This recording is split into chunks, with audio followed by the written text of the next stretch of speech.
जय गुरुदेव, आवाज आ रही है अभी? ओके, ठीक है। चलिए अपने सत्र को यहाँ पे आगे बढ़ाते हैं। नमस्ते, मैं सोमेश्वर, आप सभी का आर्ट ऑफ लिविंग संस्था की तरफ से योग वाशिष्ठ के सुबह के सत्र में स्वागत करता हूँ। Hello, my name is Someshwar. I welcome all of you on behalf of Art of Living Organization to योग वाशिष्ठ मॉर्निंग सेशन।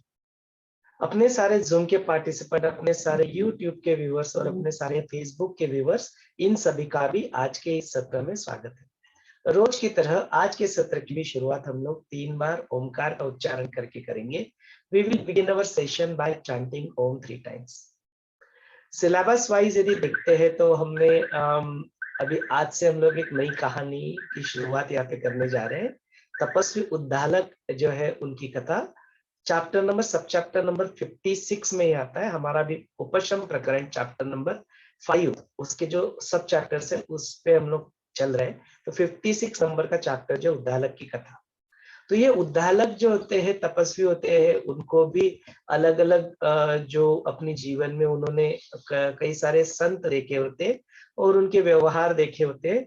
तो उनको जो प्राप्त किए हुए अनुभव अपने एनलाइटनमेंट की ओर जाने के लिए, अपने आप को मुक्त करने की ओर जाने के लिए, मोक्ष की प्राप्ति के लिए, उस अनुभव को प्राप्त करने के लिए वो कई तरह के विचार करते हैं, कई तरह का वो तपश्चर्या करते हैं। और फिर उनको क्या होता है, किस तरह की ध्यान करते समय अपने स्पिरिचुअल अध्यात्म मार्ग के ऊपर आगे बढ़ने के लिए उनके जीवन में क्या क्या बाधाएं आती है, वो सारी चीजें आज के सत्र में अपना फोकस रहेगा। तो हम लोग उसको अलग अलग पर्सपेक्टिव से, योग वशिष्ठ के पर्सपेक्टिव से, पतंजलि महर्षि क्या कहते हैं उस पर्सपेक्टिव से, आर्ट ऑफ लिविंग में गुरुदेव इसके बारे में क्या कहते हैं, कई सारे अलग अलग पर्सपेक्टिव, और अपने जीवन के अनुभव इसके बारे में क्या कहते हैं, ऐसे कई सारे पर्सपेक्टिव से हम लोग अध्यात्म मार्ग पे होने चलते चलते हम लोग किस दौर से गुजरते हैं। एक लाइफ साइकिल यदि देखते हैं तो सॉफ्टवेयर इंडस्ट्री में हम लोग एक कोई भी डिफेक्ट होता है या कोई प्रोजेक्ट होता है, तो हर एक प्रोजेक्ट का, हर एक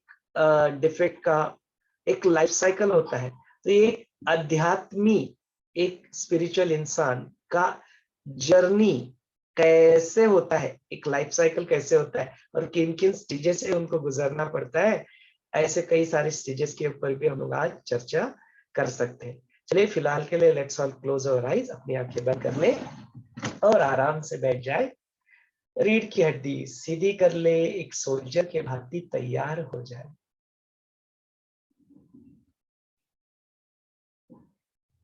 मैं कुछ जानता नहीं हूँ, जानने के लिए बहुत कुछ बाकी है, जो भी जानता हूँ बहुत ही कम है। ऐसे भाव से पूरी जिज्ञासा से यहाँ पे स्थित हो जाए। अपने आप को पूरी तरह से खाली कर दे।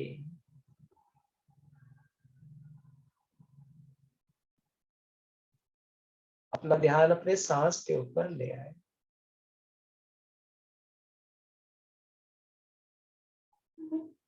एक साधारण सांस अंदर ले और छोड़ दे। एक गहरी लंबी सांस अंदर ले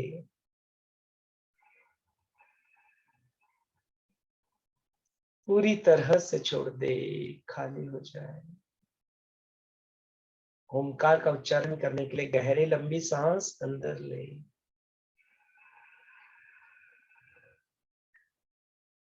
ओ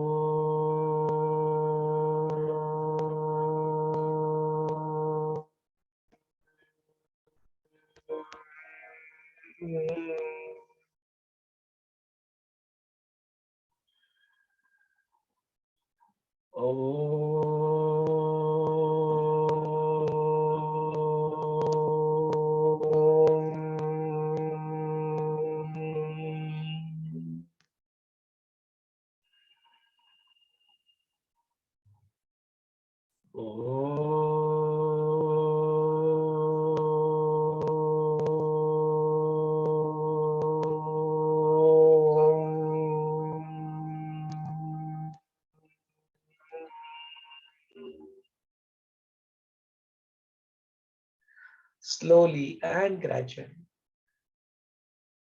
whenever you feel complete, you may open your eyes. धीरे धीरे अपनी प्यारी सी आंखें खोल सकते हो।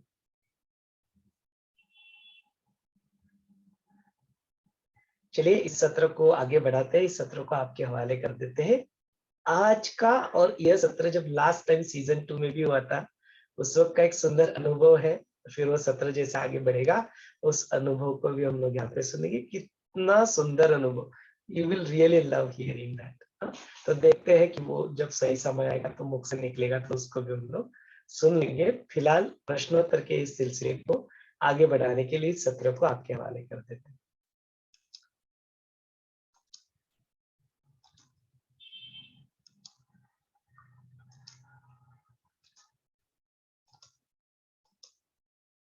अनम्यूट का ऑप्शन अभी आपके लिए खुला है, आप खुद ही अपने आप को अनम्यूट करके अपने प्रश्न को आगे बढ़ा सकते हैं, पूछ सकते हैं।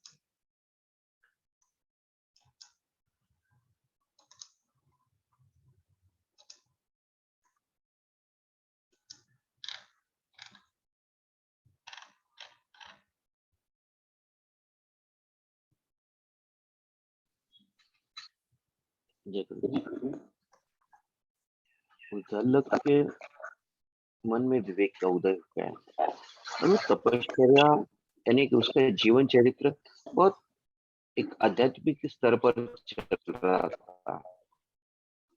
तो ऐसे वक्त उसके मन में ही प्रश्न आए जो वो जानना चाहता था। वो बोलता है, इस मैं जन्म मृत्यु के चक्र से कब कितना दिन तक घूमना पड़ेगा मुझे। उसके बाद मैं इस परम पद जो मुक्ति का मार्ग ये है, ज्ञान का मार्ग है, वह वहां तक कब तक पहुंचूंगा, उसके लिए मुझे क्या क्या करना पड़ेगा। और मेरे मन में जो अशांति फैली है, वो मेरे मन की अशांति जाकर मैं उस शांति का अनुभव कब करूंगा, ऐसे उसके मन में प्रश्न उठते हैं। और उसके जीवन में जब ध्यान करता है, ध्यान को बैठता है, तो उसके जीवन में बहुत सारे रेजिस्टेंस आते हैं। तो वो क्या क्या है, ये हम जानना चाहते हैं। हाँ, तो संजय जी का प्रश्न है और प्रश्न के लिए भूमिका बांधना आवश्यक है। तो उस भूमिका को हम लोग बांध लेते हैं कि यहाँ पे जो अपना उपशम प्रकरण में हम लोग आगे बढ़ रहे हैं और उसमें 56 नंबर केस पे उद्दालक नाम के एक तपस्वी मुनि है, उनकी कथा यहाँ पे आती है। तो जो वशिष्ठ मुनि कहते हैं, राम इस तरह से जो पंच महाभूतों से बना हुआ ये देह जो रहता है और इस दृश्य का जो होता है, हम लोग सतत उसके बारे में ही सोचते रहते हैं, विचार करते रहते हैं, अंत शोधन जो करते हैं उसकी वजह से वो जो सारभूत जो आत्मा वस्तु उसका ग्रहण करने के लिए जो पंच महाभूतों के जो देह और जो दृश्य होते हैं, मतलब उसका मन ही निराश करके कृतार्थ होके जो उद्दालक जो होते हैं, कैसे अपने आप को उस आत्मश्री में आत्मज्ञान में अपने आप को स्थित कर लेते, उसका एक बड़ा सुंदर सा वृत्तांत है, वो मैं तुम्हें बताता हूँ। तो प्रभु रामचंद्र जी बिल्कुल बच्चे के बात ही, हाँ हाँ बिल्कुल, I am also ready, kindly tell me please, आप मुझे बताओ, मैं भी यह सब जानने के लिए बहुत उत्सुक हूँ, आप कृपा करके मुझे यह सब बताओ। तो इस तरह से फिर वो बोलते हैं कि जिस तरह से अपने जो उद्दालक रहते बोलते कि जो अग्नेय जो दिशा है उस दिशा में पर्वत ऐसा पूरा, जिस तरह से जैसे अपने महाराष्ट्र में यहाँ पे सह्याद्री पर्वतों की श्रृंखला है, जिसको हम लोग एक रांग बोलते हैं, मराठी में पर्वत रांगा कहते हैं। तो उस तरह से गंधमंदन नाम की एक श्रृंखला है पर्वतों की। उस पर्वत में जो है यह अपने मुनि जो रहते हैं, तपस्वी ही कहा है उनको, उद्दालक कहा, तपस्वी का। तो इसका मतलब वो ऑलरेडी ही इस पथ के ऊपर चल रहे।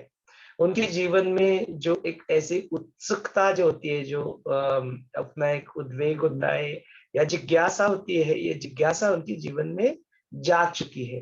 वो उन्होंने जहाँ कहीं भी उनके कोई गुरु होंगे उनसे या अपने शास्त्रों के पठन से या जो कुछ भी उनको अपने जीवन में अनुभव आए, उस अनुभव के कारण या जो भी पढ़ा उसके कारण उन्होंने जब ऐसे कुछ संतों की, ऐसे जो अपने जीवन में जो महापुरुष जो महात्मा हो चुके हैं, उनके बारे में पढ़ के, उनके बारे में कथाओं को सुन के, उनके बारे में वृत्तांतों को सुन के, उनके जीवन में भी अब यह स्थिति आ चुकी है कि यार उनके जैसा कब मैं बनूंगा, उनके जैसा अनुभव कब मुझे होगा, वो कैसे अपने आप को बिल्कुल एक स्थितप्रज्ञ स्थिति में प्राप्त कर लेते, मैं कैसे उनको जैसा अपनी स्थितप्रज्ञ स्थिति को अपने जीवन में प्राप्त कर लूंगा, ऐसा सब कुछ करने के लिए वो क्या करते हैं, अपनी तपश्चर्या के लिए इस पर्वत के ऊपर जाके वहां पे ही अपना फिर जो रहने का ठिकाना है वहां पे मिल करके वहीं पे अपना फिर एक ऐसा जो इसको कहते हैं, ये विवेक आ जाता है उनके जीवन में, है ना?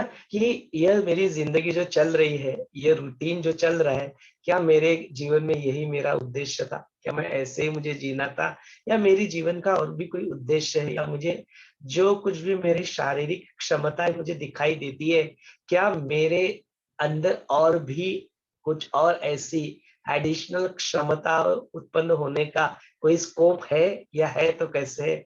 ऐसे कई सारे प्रश्नों से, ऐसे कई सारे विचारों से वो गुजरते हैं, वो इसी विवेक को लेके फिर वो अपना उसके लिए फिर कुछ प्राप्त करना है जीवन में, तो अप्रयत्न से तो प्रयत्न बिना अपना पुरुषार्थ किए बगैर तो तुम्हें प्राप्त हो नहीं सकता।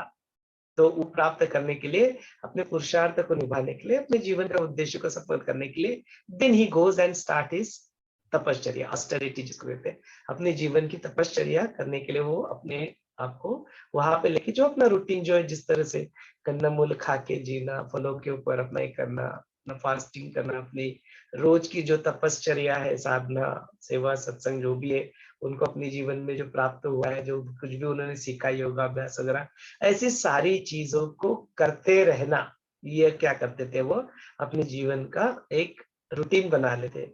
और फिर यह रूटीन जब चलते रहता है तो उनके मन में कई सारे जो प्रश्न उत्पन्न होते हैं, जो संजय जी ने यहाँ पे अभी पूछे कि कैसे उनके मन में ये सारे प्रश्न उत्पन्न होते हैं, और फिर वो उद्दालक के साथ आगे क्या होता है, वही अपना प्रश्न आता है कि भाई ऐसे सारे जो प्रश्न है, जो क्योंकि एक साधक होता है, वो साधक के मन में भी जब वो इस बात पे निकल पड़ते हैं, तो अपने आजू बाजू के जो बंधु भगिनी होते हैं, जो अलग और साधक होते हैं, उनकी तरफ हम लोग देखते रहते हैं। ऐसी एक स्थिति 2004 में जब फर्स्ट टाइम मैंने अपना डीएसएन, विनोद मेनन जी थे, मेरे डीएसएन टीचर है, तो उनके साथ जब मैंने डीएसएन किया था, तो ऐसी ही स्थितियों का हम भी शिकार बन गए थे, ऐसा कह सकते हैं। ऐसी जिज्ञासा हमारे भी मन में उत्पन्न हुई थी। तो पुणे का ही बात है, पुणे में ही डीएसएन कोर्स वो चल रहा था, और ऐसे जैसे वो it was there in the marriage hall. तो मैरिज हॉल में क्या होता है, सामने ऐसा बड़ा सा प्लेटफॉर्म होता है, तो उस प्लेटफॉर्म के ऊपर गुरुदेव का बड़ा सा फोटोग्राफ रखा था, और फिर उस फोटोग्राफ के सामने जो नीचे ही ग्राउंड पे विनोद मेनन जो चेयर पे बैठे थे, और हम लोग सारे फिर ग्राउंड के ऊपर जो चटाई होती है, दरी होती है, उसके ऊपर हम लोग बैठे थे। तो सिनारियो देखो, समझो आप, I am sitting here, next to me chair पे विनोद मेनन बैठे थोड़ा सा ऊपर, और उनके बिल्कुल पीछे बड़ा सा फोटोग्राफ। तो फिर ऐसे करते करते करते ऐसा कुछ वक्त आया, तो उन्होंने पूछा, तुम्हारे मन में कुछ चल रहा है, कुछ है, लग रहा है बाधा है, या कुछ तुम्हें लग रहा है कुछ समथिंग दैट इज आपके मन में क्यूरियोसिटी चल रही है, कुछ लग रहा है कि कुछ अटक रहा है, तो आप पूछो। तो फिर हमारे मुख से वो शब्द बाहर निकल गए, तो हमने पूछा उनको कि Vinod ji, that he is your master? He said yes, he is my master. And then I said, he is my master too. And he said, perhaps, okay, fine. He is your master too. And then फिर मैंने पूछा कि फिर ऐसी यदि स्थिति है, master तो हम दोनों के वही है, एक ही है, तो फिर आप क्यों वहां पे डीएस कोर्स के टीचर के चेयर पे बैठे, और मैं क्यों यहाँ पे आपके सामने बैठा हूँ? मास्टर तो हम दोनों का एक ही है, क्यों, बताओ। अभी ऐसा ये धर्म संकट था कि बताए तो वो अहंकार या पुरुषार्थ की जो होता है, कुछ तो होता है कि मैं कैसे पात्र हूँ, और मैं यहाँ पे कैसे बैठा हूँ, कुछ भी बोलो तो उधर से वो है, और कुछ ना बोलो तो उधर से वो। तो दोनों की स्थितियों में उन्होंने जस्ट वो कुछ तो 3, साढ़े 3, 4 मिनट पूरा क्लास स्तब्ध था। वो सिर्फ और सिर्फ मेरे आंखों में देख रहे थे, I was looking into his eyes. तो वो जो अपना प्रक्रिया होता है, आई गेजिंग वाला प्रक्रिया वहां पे चल रहा था, सब लोग देख रहे थे। एंड 3-4 मिनट के लिए he did not speak anything, कुछ भी नहीं बोला उन्होंने। He did not say anything, कुछ नहीं बोला उन्होंने, उसका उत्तर नहीं दिया। ही केप्ट क्वाइट, मौन में वो चले गए। और फिर उसके बाद में उन्होंने कोर्स शुरू किया, फिर बाद में फिर लंच टाइम के दौरान बुलाया, बात किया, वो सब कुछ किया। फिर विनोद मेनन के साथ हमने काफी काफी जो अपने SSRDP होता है, Shri Shri rural development programme, उसमें काफी सारा वो यूथ प्रोग्राम्स सब कुछ जो है बैंगलोर आश्रम में। फिर that time was in Pune, फिर पुणे से मैं ऋषिकेश जब एडवांस कोर्स करने के लिए गया तो गुरुदेव ने फिर बुला लिया था उधर, तो DSN कोर्स के फिर then I shifted myself from Mumbai to Bangalore. और फिर बैंगलोर में फिर वो 3-4 साल गुजरे, like up to 2006 I came back to Pune. तो यह जो स्थितियां होती है अपने, जब हम लोग इस बात पे चलते हैं तो ऐसी कई सारी स्थितियां अपने अंदर उत्पन्न हो जाती है, ऐसी कई सारी जिज्ञासा अपने अंदर उत्पन्न हो जाती है। तो यह उद्दालक के साथ भी होता है। तो उद्दालक भी बैठ के अपने ही विचारों में वो तपश्चर्या करते करते सोचते हैं, हाँ हाँ मैंने तो हनुमान की कथा सुनी थी, हनुमान कैसे अपने आप को छोटा कर लेते थे, कब से अपने आप को बड़ा कर लेते थे, जब मन चाहे कैसे उड़ते थे इधर उधर। मैं तपश्चर्या करते करते यह सारी जो सिद्धियां होती है, सिद्धियों के ऊपर एक अलग से सत्र लेंगे, उसके ऊपर पूरा जानेंगे सिद्धियां क्या होती है, कैसे होती है, क्या चाहिए नहीं चाहिए। तो इनको भी ऐसे ही लगता है, जैसे हम लोग अपने जीवन में आते हैं, आर्ट ऑफ लिविंग में आते हैं, किसी टीचर को देखते तो अपने को भी लगता है इसके जैसा कब, he has achieved something in life, I also want to become like this। गुरुदेव को देखे, अरे यार गुरुदेव कैसे कैसे हर स्थिति में अपने आप को उस स्थित प्रज्ञ में बनाए रखते, कैसे अपने क्रोध के ऊपर कैसे उनका नियंत्रण है, कैसे हर स्थिति में मुस्कुराते रहते, कैसे हर स्थिति में एंथुजियाज्म रहता है। आज के 12-12:30 बच्चे के होते हैं, उसके बावजूद भी यदि कोई उनसे मिलना चाहता है तो कैसे कितने प्रेम और आदर, जो सुबह की स्थिति वही शाम की स्थिति वही रात की स्थिति, कैसे कोई अपने आप को 24 घंटे ऐसे ही स्थिति में अपने आप को बनाए रखता है। तो कब मैं भी कैसे इस बात पे चल के कब मेरे गुरु जैसा बनूं, कब मेरे गुरु को मुझ पर अभिमान हो कि ये मेरा शिष्य है, कब मैं ऐसी स्थिति को प्राप्त कर लूं। अलग अलग टीचर्स को देखते हैं, काशी भैया को देखते हैं, उनको देखते हैं, तो कब यार मैं इनके जैसा, कैसे इन्होंने अपने जीवन में कैसे 20-25 साल कैसे गुरु के साथ में, यह चीजें साधक के साथ होने लगती है। होता है कभी कभी कुछ, फिर योगा से करते हैं, कभी कुछ फर्स्ट टाइम सुदर्शन क्रिया कर लेते हैं, फिर वहां पे जाके कोई एडवांस कोर्स, संयम, अलग अलग प्रकार के कोर्सेज से टेक्निक से गुजरते रहते हैं। और फिर सत्र में एक वक्त आता है कि बोला जाता है कि अपना अनुभव शेयर करो, तो फिर अनुभव शेयर करते हैं तो दूसरों का अनुभव सुनते हैं, यार बोलते हैं मेरे को तो ये अनुभव प्राप्त नहीं हुआ, मेरे को ऐसा अनुभव कब प्राप्त होगा। उद्दालक की भी यही स्थिति होती है कि मैं योगाभ्यास करने के लिए बैठ जाता हूँ, तब तो मुझे बड़ा अच्छा लगता है, और फिर जब वो ऐसा दिखता है कुछ, तो कभी कुछ प्रकाश दिख गया, कुछ हो गया, कुछ अनुभव हो गया, लेकिन फिर वो अपने जीवन में टिक नहीं पाता, वो रहता नहीं है। जब वो छोड़ देते हैं फिर अपना चलते हैं, तो फिर से वही मन, फिर से वही विषय, फिर से वही विकार, फिर से उन सब सारी चीजों में मैं अपने आप को फंसते हुए पाता हूँ। तो एक साधक जैसे गुजरता है, वैसे ही यह उद्दालक अपने जीवन में ऐसी सारी प्रक्रिया से गुजर रहे, और फिर उनके जीवन में जो आए हुए संत है, उनकी जो स्थितियां उन्होंने अपने जीवन में देखी है, वो बोलते हैं कि कब मैं उनकी स्थितियों को भी अपने जीवन में प्राप्त कर लूं। तो ये प्रक्रिया से गुजरते हैं उद्दालक, तो बड़ा सुंदर है इसका वर्णन। आप जरूर 56 नंबर के चैप्टर को मैं आशा करता पढ़ भी लिया होगा। तो इससे रिलेटेड और भी कुछ प्रश्न है आपके मन में तो जरूर पूछ सकते हैं। फिर जो बाधाओं की जो बात आती है कि इनको फिर क्या होता है ध्यान करते हैं तो हाउ डज ही डील, तो उसके लिए फिर उसके ऊपर चर्चा, जब ऐसे प्रश्न आएंगे तो उसको हम लोग वहां पे देखेंगे। फिलहाल के लिए सत्र को फिर से आपके हवाले कर देता हूँ, कुछ प्रश्न है तो जरूर पूछिए।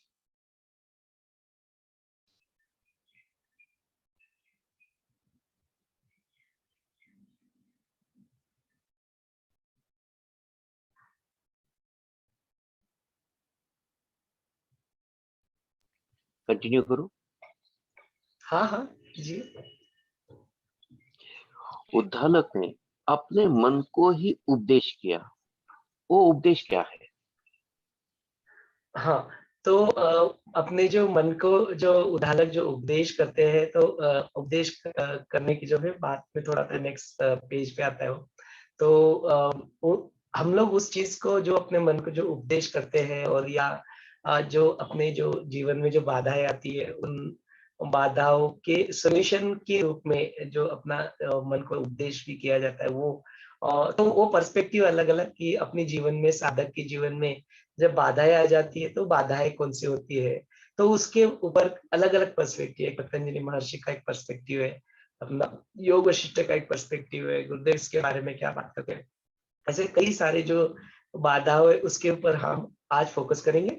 फिर कल का जो सत्र रहेगा उसके ऊपर हम लोग सॉल्यूशंस की बात करेंगे कि हर एक के जीवन में जो बाधाएं जो आती है उन बाधाओं का फिर वो सॉल्यूशन का निकालते हैं। सॉल्यूशन के बाद फिर पतंजलि महर्षि क्या सॉल्यूशन बताते हैं, गुरुदेव क्या सॉल्यूशन बताते हैं, यहाँ पे योग वशिष्ठ क्या सॉल्यूशन बताते हैं। वशिष्ठ मुनि प्रभु रामचंद्र जी को उद्दालक की जो स्थिति होती है, उद्दालक कैसे अपने फिर इस स्थिति से अपने आप को बाहर निकालने के लिए क्या क्या उपाय करते हैं, इन सारे उपायों की जो बात है वो सारी बात हम लोग फिर कल के सत्र में करेंगे। तो संजय जी का जो प्रश्न है कृपा करके इसको होल्ड पे रख दीजिए, इसको विल डिस्कस इट टुमारो। आज का सत्र में अपने जो पहले 2 पेजेस है उसी के ऊपर हम लोग फोकस करेंगे।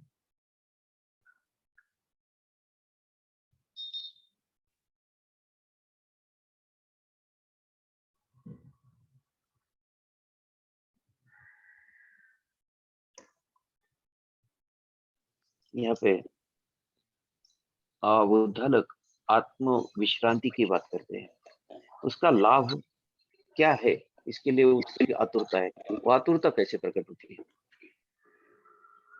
हाँ, तो जो हमने जो देखा, जो आत्म विश्रांति की जो बात आती है, तो जिस तरह से हमने देखा कि जो अपने उद्दालक होते हैं और उद्दालक अपने जीवन में तपश्चर्या शुरू कर देते, योगाभ्यास शुरू कर देते, शास्त्रों का पठन शुरू कर देते, अपने दैनंदिन दिनचर्या जो कैसी होती है वो होनी चाहिए उसको वो कर देते।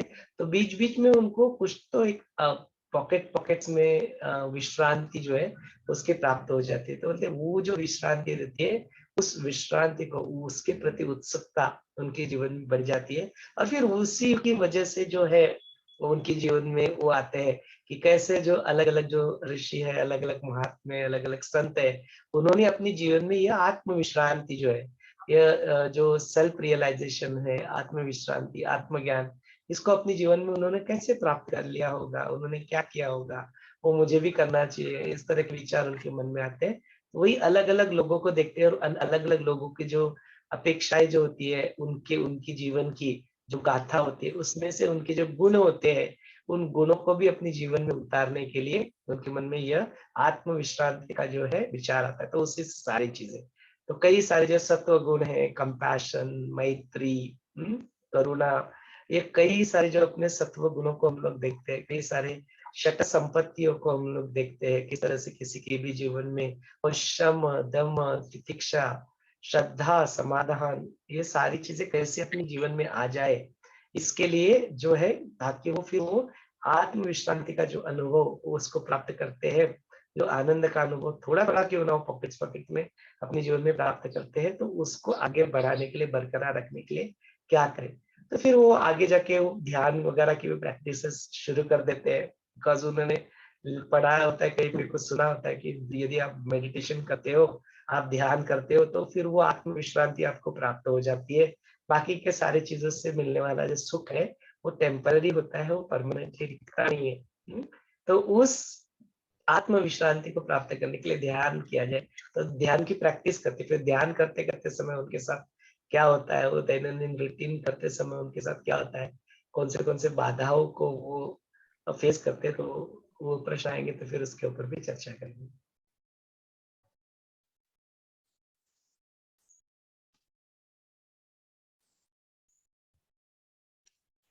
जय गुरुदेव। जय गुरुदेव। स्मिता जी बोलिए। पेज नंबर 329 पे वशिष्ठ मुनि बता रहे हैं राम जी को कि उद्दालक तपस्या आणि शास्त्राला धरून केलेल्या आचरणामुळे त्याच्या अंतःकरणात आत्म अनात्म विचार सुरू झाला, आत्म अनात्म विचार सुरू झाला, याचं स्पष्टीकरण। आणि पुन्हा दुसऱ्या नेक्स्ट पेजवर, पहिला पॅराग्राफ वरती 330 पेजवर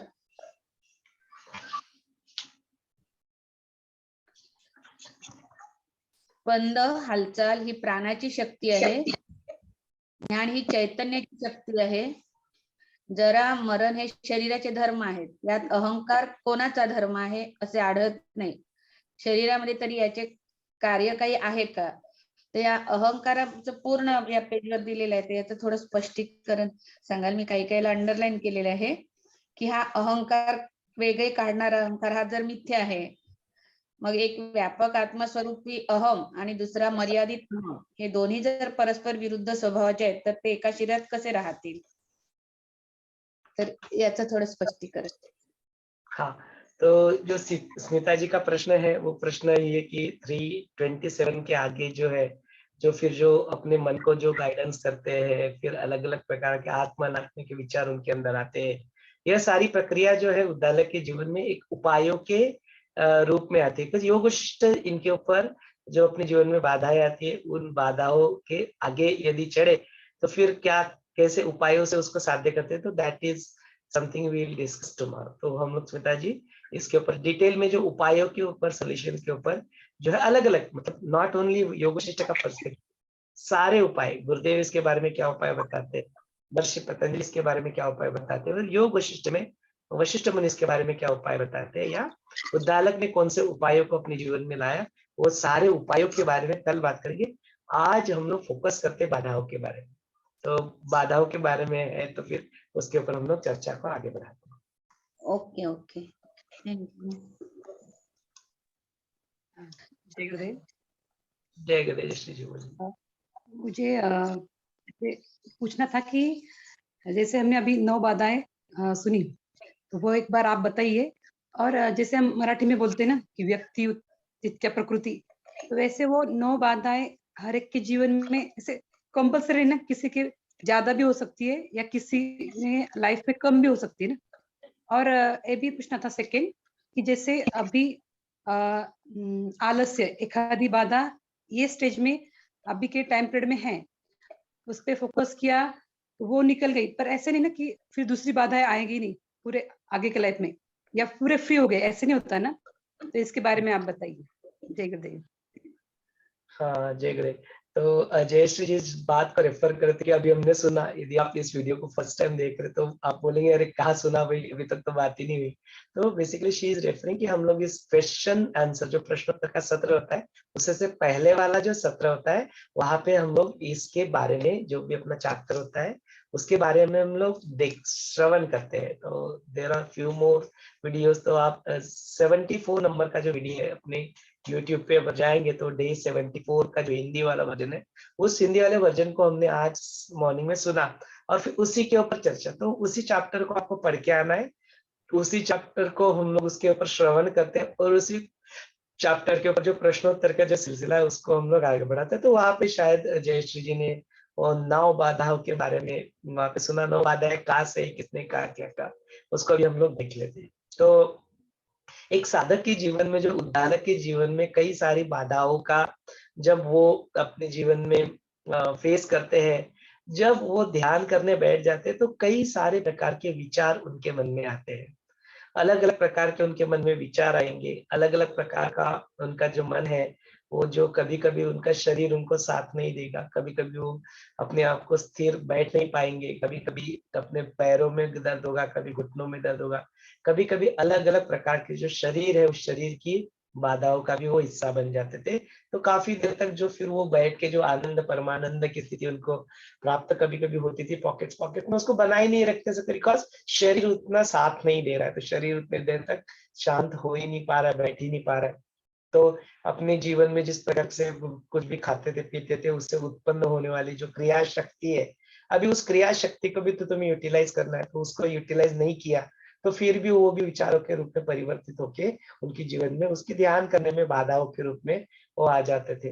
कभी कभी ऐसा होता था कि अपने जीवन को फिर कैसे बढ़ाए, आगे बढ़ सके, प्रोग्रेस कैसे करे, इसको मेजर कैसे करे, ऐसे कई सारे जो अलग अलग चीजों जो उन्होंने सुनी थी उसके ऊपर अपने आप को कंपेयर करने लग जाते थे। बैठना तो है, ध्यान करना, हाँ कुछ करना नहीं है, विचार करने नहीं है, शांत हो जाना है, लेकिन विचार ही ऐसे चलते थे, कैसे मैं उसको प्राप्त करूं, कैसे उसको करूं, कैसे मैं अपने आप को और बढ़ाऊं और इम्प्रूव करूं। करना कुछ नहीं है, जब जाके शांत होना है, उस वक्त क्या चल रहा है विचार, ध्यान के वक्त कैसे मैं अपने आप को और बढ़ाऊं और प्रोग्रेस करूँ। तो विचार की जो श्रृंखला है उसको फिर रोक ही नहीं पाते थे। कभी कभी कुछ चीजों के प्लानिंग के बारे में लग जाते थे तो उन प्लानिंग में ही वो हो जाता था। ऐसे कई सारे रूपों से कभी कभी ऐसे भी होता था कि जो अनुभव उनको आज हुआ था, परसों हुआ था ध्यान में, वो आज जो हो ही नहीं रहा फिर से, वो अनुभवों के में फंस गए थे। फिर वो उससे कभी जो सुना हुआ था किससे प्राप्त होने वाली जो सिद्धियां है, ऐसी कोई सिद्धियां उनको प्राप्त अभी तक हो नहीं रही थी, तो वो भी। तो ऐसे कई सारी विचारों से, कई सारी बाधाओं के बंधन में वो अपने आप को पा रहे थे। कई सारे और भी जो चीजें उन्होंने सुनी थी, विषयों के प्रति जो भागना, जो अपने ऊपर सेल्फ कंट्रोल करना, अपनी इंद्रियों को जीतना, अपने आप को क्षम करना, वो कई सारी संपत्तियां उसको अपने जीवन में हासिल करना, वो सब कुछ हासिल करने के लिए he was being very quantified. वो मेजर करने लगे थे उन सारी चीजों को कि कब क्या कैसे और कब होगा। वो सारी चीजों से फिर वो अपने आप को अस्वस्थ स्थिति में पाते थे। तो वो अस्वस्थ स्थिति में फिर शांति कहाँ से मिलेगी, ध्यान कहाँ से लगेगा, ऐसे कई सारे। तो यह जो जीवन में एक उद्धालक के जीवन में जो बाधाएं आती थी, क्या हमारे तुम्हारे जीवन में भी ऐसी बाधाएं आती है क्या? फिर हमारे पहले भी जो सारे जो लोग इस पथ के ऊपर, अध्यात्म के मार्ग के ऊपर चल निकल पड़े थे, क्या उनके जीवन में भी कुछ ऐसी बाधाएं आई होगी तो क्या? और अध्यात्म मार्ग को छोड़ के जब अपना मटेरियल लाइफ को हम लोग देखते हैं, डेली रूटीन अपना जो गृहस्थ आश्रम में, अलग अलग आश्रमों का हिस्सा हम लोग बनते हैं, और उसके ऊपर जो अपनी जो छोटी छोटी कामनाएं होती है, कोई सर्विस कर रहा है, कोई गृहिणी है, कोई बिजनेसमैन है, कोई स्पोर्ट्समैन है, क्या उनकी जीवन में भी ऐसे मटेरियल लाइफ को जीते जीते क्या उनकी जीवन में भी फिर बाधाएं आती है? तो क्या क्या सारी बाधाएं आती है? तो यहाँ पे कहते हैं महर्षि पतंजलि वह सचे साइंटिस्ट। महर्षि पतंजलि ऐसे जो ह्यूमन जो शरीर है, और शरीर और वो जो उसका जो मन है, उसके बारे में जो विज्ञान है, उसके बारे में जो साइकाट्री है, हम लोग जो आजकल साइकोलॉजिस्ट देखते हैं, साइकाट्रिस्ट देखते हैं, ऐसे अपने मन को, तो कैसे उसका शरीर और अपना मन ऐसी परिस्थितियों में कैसे कहाँ पे अटक सकता है, इसके बारे में he has done such a beautiful research. उन्होंने अपने आप को इतने ऐसा, उन्होंने इस चीज को इस तरह से सुंदर तरीके से इसको समझा था। तो उन्होंने फिर यहाँ पे 9 तरीके के जो जयेश जी बता रहे थे, उन्होंने बोले कि कोई भी बाधाएं इसके अलावा और कोई बाधा नहीं हो सकती, सारी जो बाधा होती है ये 9 कैटेगरीज में तुम्हें बाधाएं आई। तो इन 9 कैटेगरी की बाधाओं में क्या होता है, इंसान जो होता है वो फंसते हुए अटकते हुए दिखता है अपने आत्मज्ञान की ओर, अपने मुक्ति और मोक्ष की ओर बढ़ते समय, जब वो उस पाथ पे चलता है तब। तो कौन से 9 बाधाओं के बारे में बात करते हैं, उन बाधाओं के बारे में फिर हम लोग अभी देख लेते हैं। तो बोलते सबसे पहली कैटेगरी, द फर्स्ट कैटेगरी जो होती है अपने जीवन में जो बाधाएं आती है, वो कौन सी बाधाएं होती है? तो बोलते हैं वो शारीरिक लेवल पे तुम्हें बाधा है। शारीरिक लेवल पे बाधाएं आ गई माने क्या? आप ध्यान करने के लिए बैठ गए हो, आपको अपने पार्टी, अपना शरीर की हड्डी को अपने को सीधा रखना है, लेकिन फिर से वही, फिर से बार बार, फिर बार, you are not able to do that. आपको पद्मासन में बैठना है, अपने वो क्रॉस लेगेड पोजीशन में बैठना है, मंडी मारून बसायचं, बट नहीं होता। वो पैर में इधर मूंगी आएगी, उधर में उधर वो नमनेस फील होगा, ऐसा यहाँ पे दर्द होगा, वैसे वहां पे दर्द होगा। शारीरिक जो है तुम्हारा शरीर जो है उसको उसमें पोजीशन में बैठने के लिए साथ नहीं देता।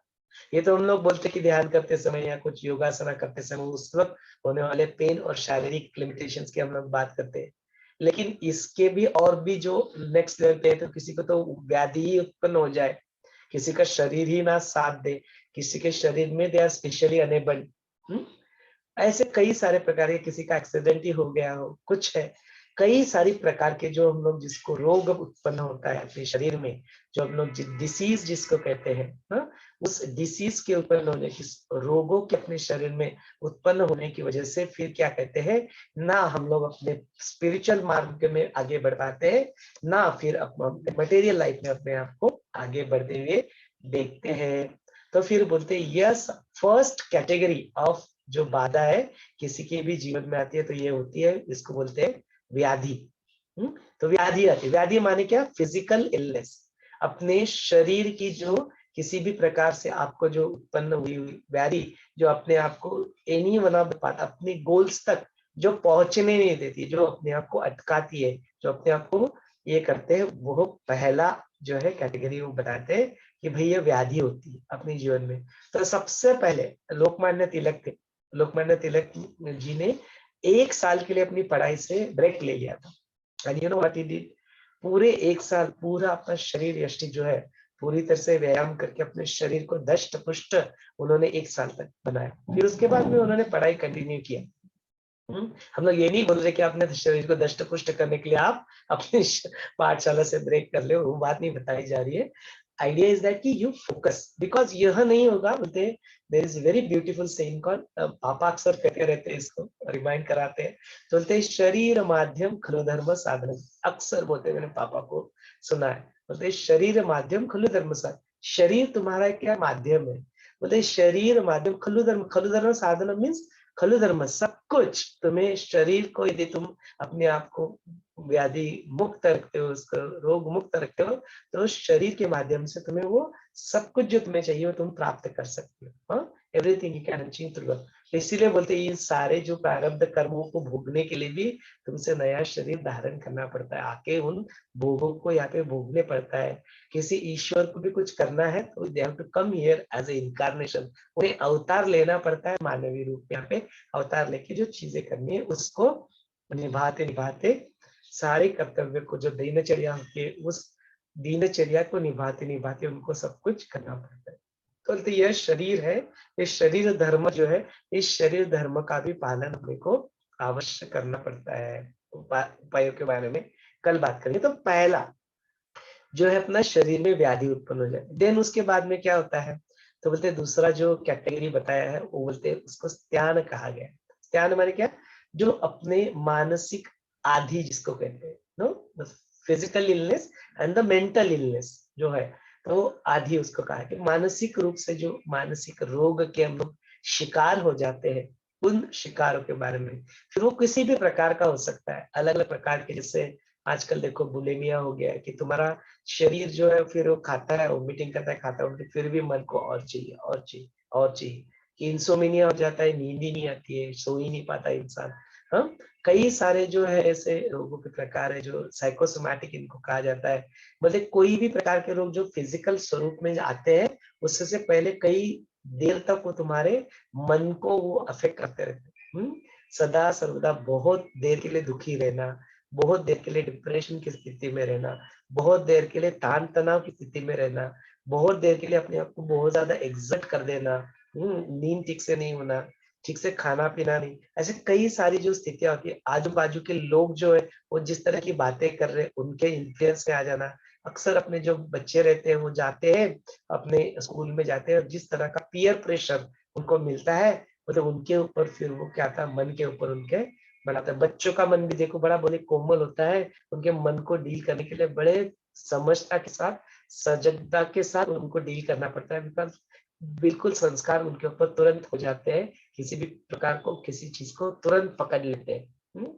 तो ऐसे कई सारे उलझनों में, ऐसे कई सारे चक्करों में, कई सारे जो है उसके अंदर यह मन जो है वो फंसता रहता है, और फिर अपने आप को रोगी बना लेता है। किसी के बारे में ओपिनियन फॉर्म कर लेना, किसी के बारे में अपने ही मन में अंदर वो आड़ी उत्पन्न कर लेना, ये सारे चीजें अपने मन का ही खेल है। तो इन मन के खेलों में फंस के क्या करता है, फिर वो अपने ही आदियों को उत्पन्न कर लेता है, मानसिक बीमारियों का वो शिकार हो जाता है। तो यह सेकंड कैटेगरी है जो अपनी जीवन में बाधाओं के रूप में आती है। तो यदि आपको ऐसा जो उद्धालक जो थे उनके जीवन में जो विचारों की जो श्रृंखला, जब वो ध्यान करते थे बैठते थे, तो यह इसके लिए आर्ट ऑफ लिविंग में अपना एक सहज समाधि कोर्स करके, तो आप जरूर उस कोर्स को कर लेना सहज समाधि। तो उसमें सारे जो विचारों की श्रृंखला है उनको कैसे तोड़ा जा सकता है, कैसे अपने आप को ध्यान में आप गहरे उतर सकते हैं, कैसे अपने ध्यान की क्वालिटी जो है वो क्वालिटी को बढ़ा सकते हैं। ये सारी चीजें यहाँ पे सहज समाधि कोर्स में आपको जरूर सीखने को मिलेगी। तो जरूर आप उसका उपयोग लीजिए, अपना सौभाग्य है, यह सारा ज्ञान है, गुरुदेव ने सारे कोर्सेस तैयार करके रखे, तो you go and experience your Sahaj Samadhi course. जो व्याधि जो बताई गई और आदि जो होते हैं उसको डील करने के लिए अपनी दैनंदिन जो दिनचर्या होती है वो भी बड़ा इंपॉर्टेंट होता है। तो वेलनेस प्रोग्राम, तो ये सारे जो सोल्यूशन है उसके बारे में डिटेल में और कल बात करेंगे।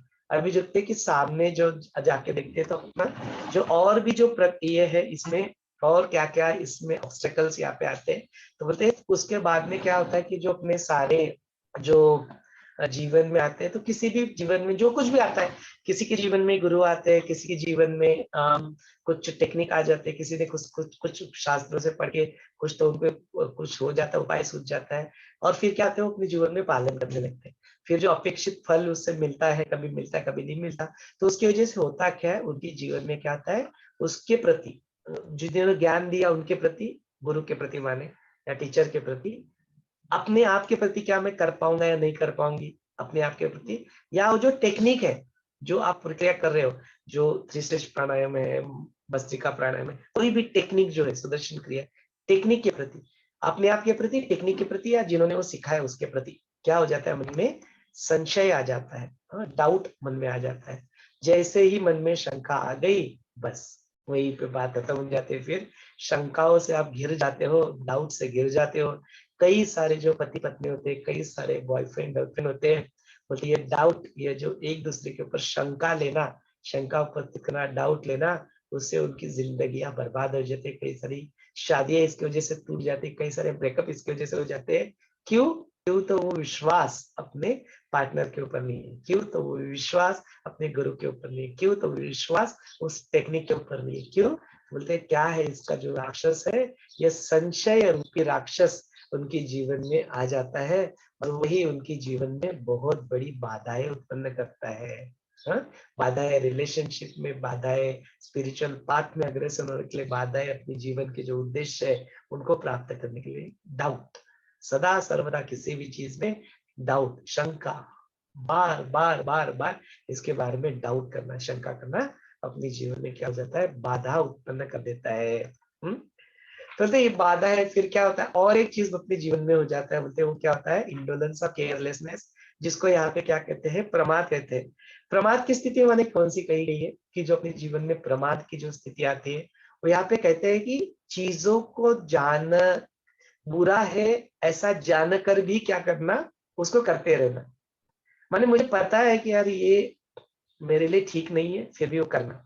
हाँ, यह जो स्थिति होती है कि यार this drugs, alcohol, bidi, cigarette, या कुछ भी जो अपने जीवन में जो बुरी चीजें होती है, उनको जान लिया है, समझ लिया है, पैकेट के ऊपर लिखा हुआ है it's injurious to health, it is cancerous, ऐसा देख के भी फिर से उसको करना, ये जो स्थिति होती है ना, ये अक्सर एडिक्ट जो होते हैं उनकी जीवन में पाई जाती है। सामान्य इंसानों के जीवन में भी यह प्रमाद की स्थिति पाई जाती है। तो बोलते क्या, जो बुरी चीज है उसको जानकर भी करते रहना, और उसका अपोजिट भी ट्रुथ होता है उसमें, कि कुछ चीजें अच्छी है, यह जानकर भी उनको ना करना, यह भी प्रमाद की स्थिति कहलाती।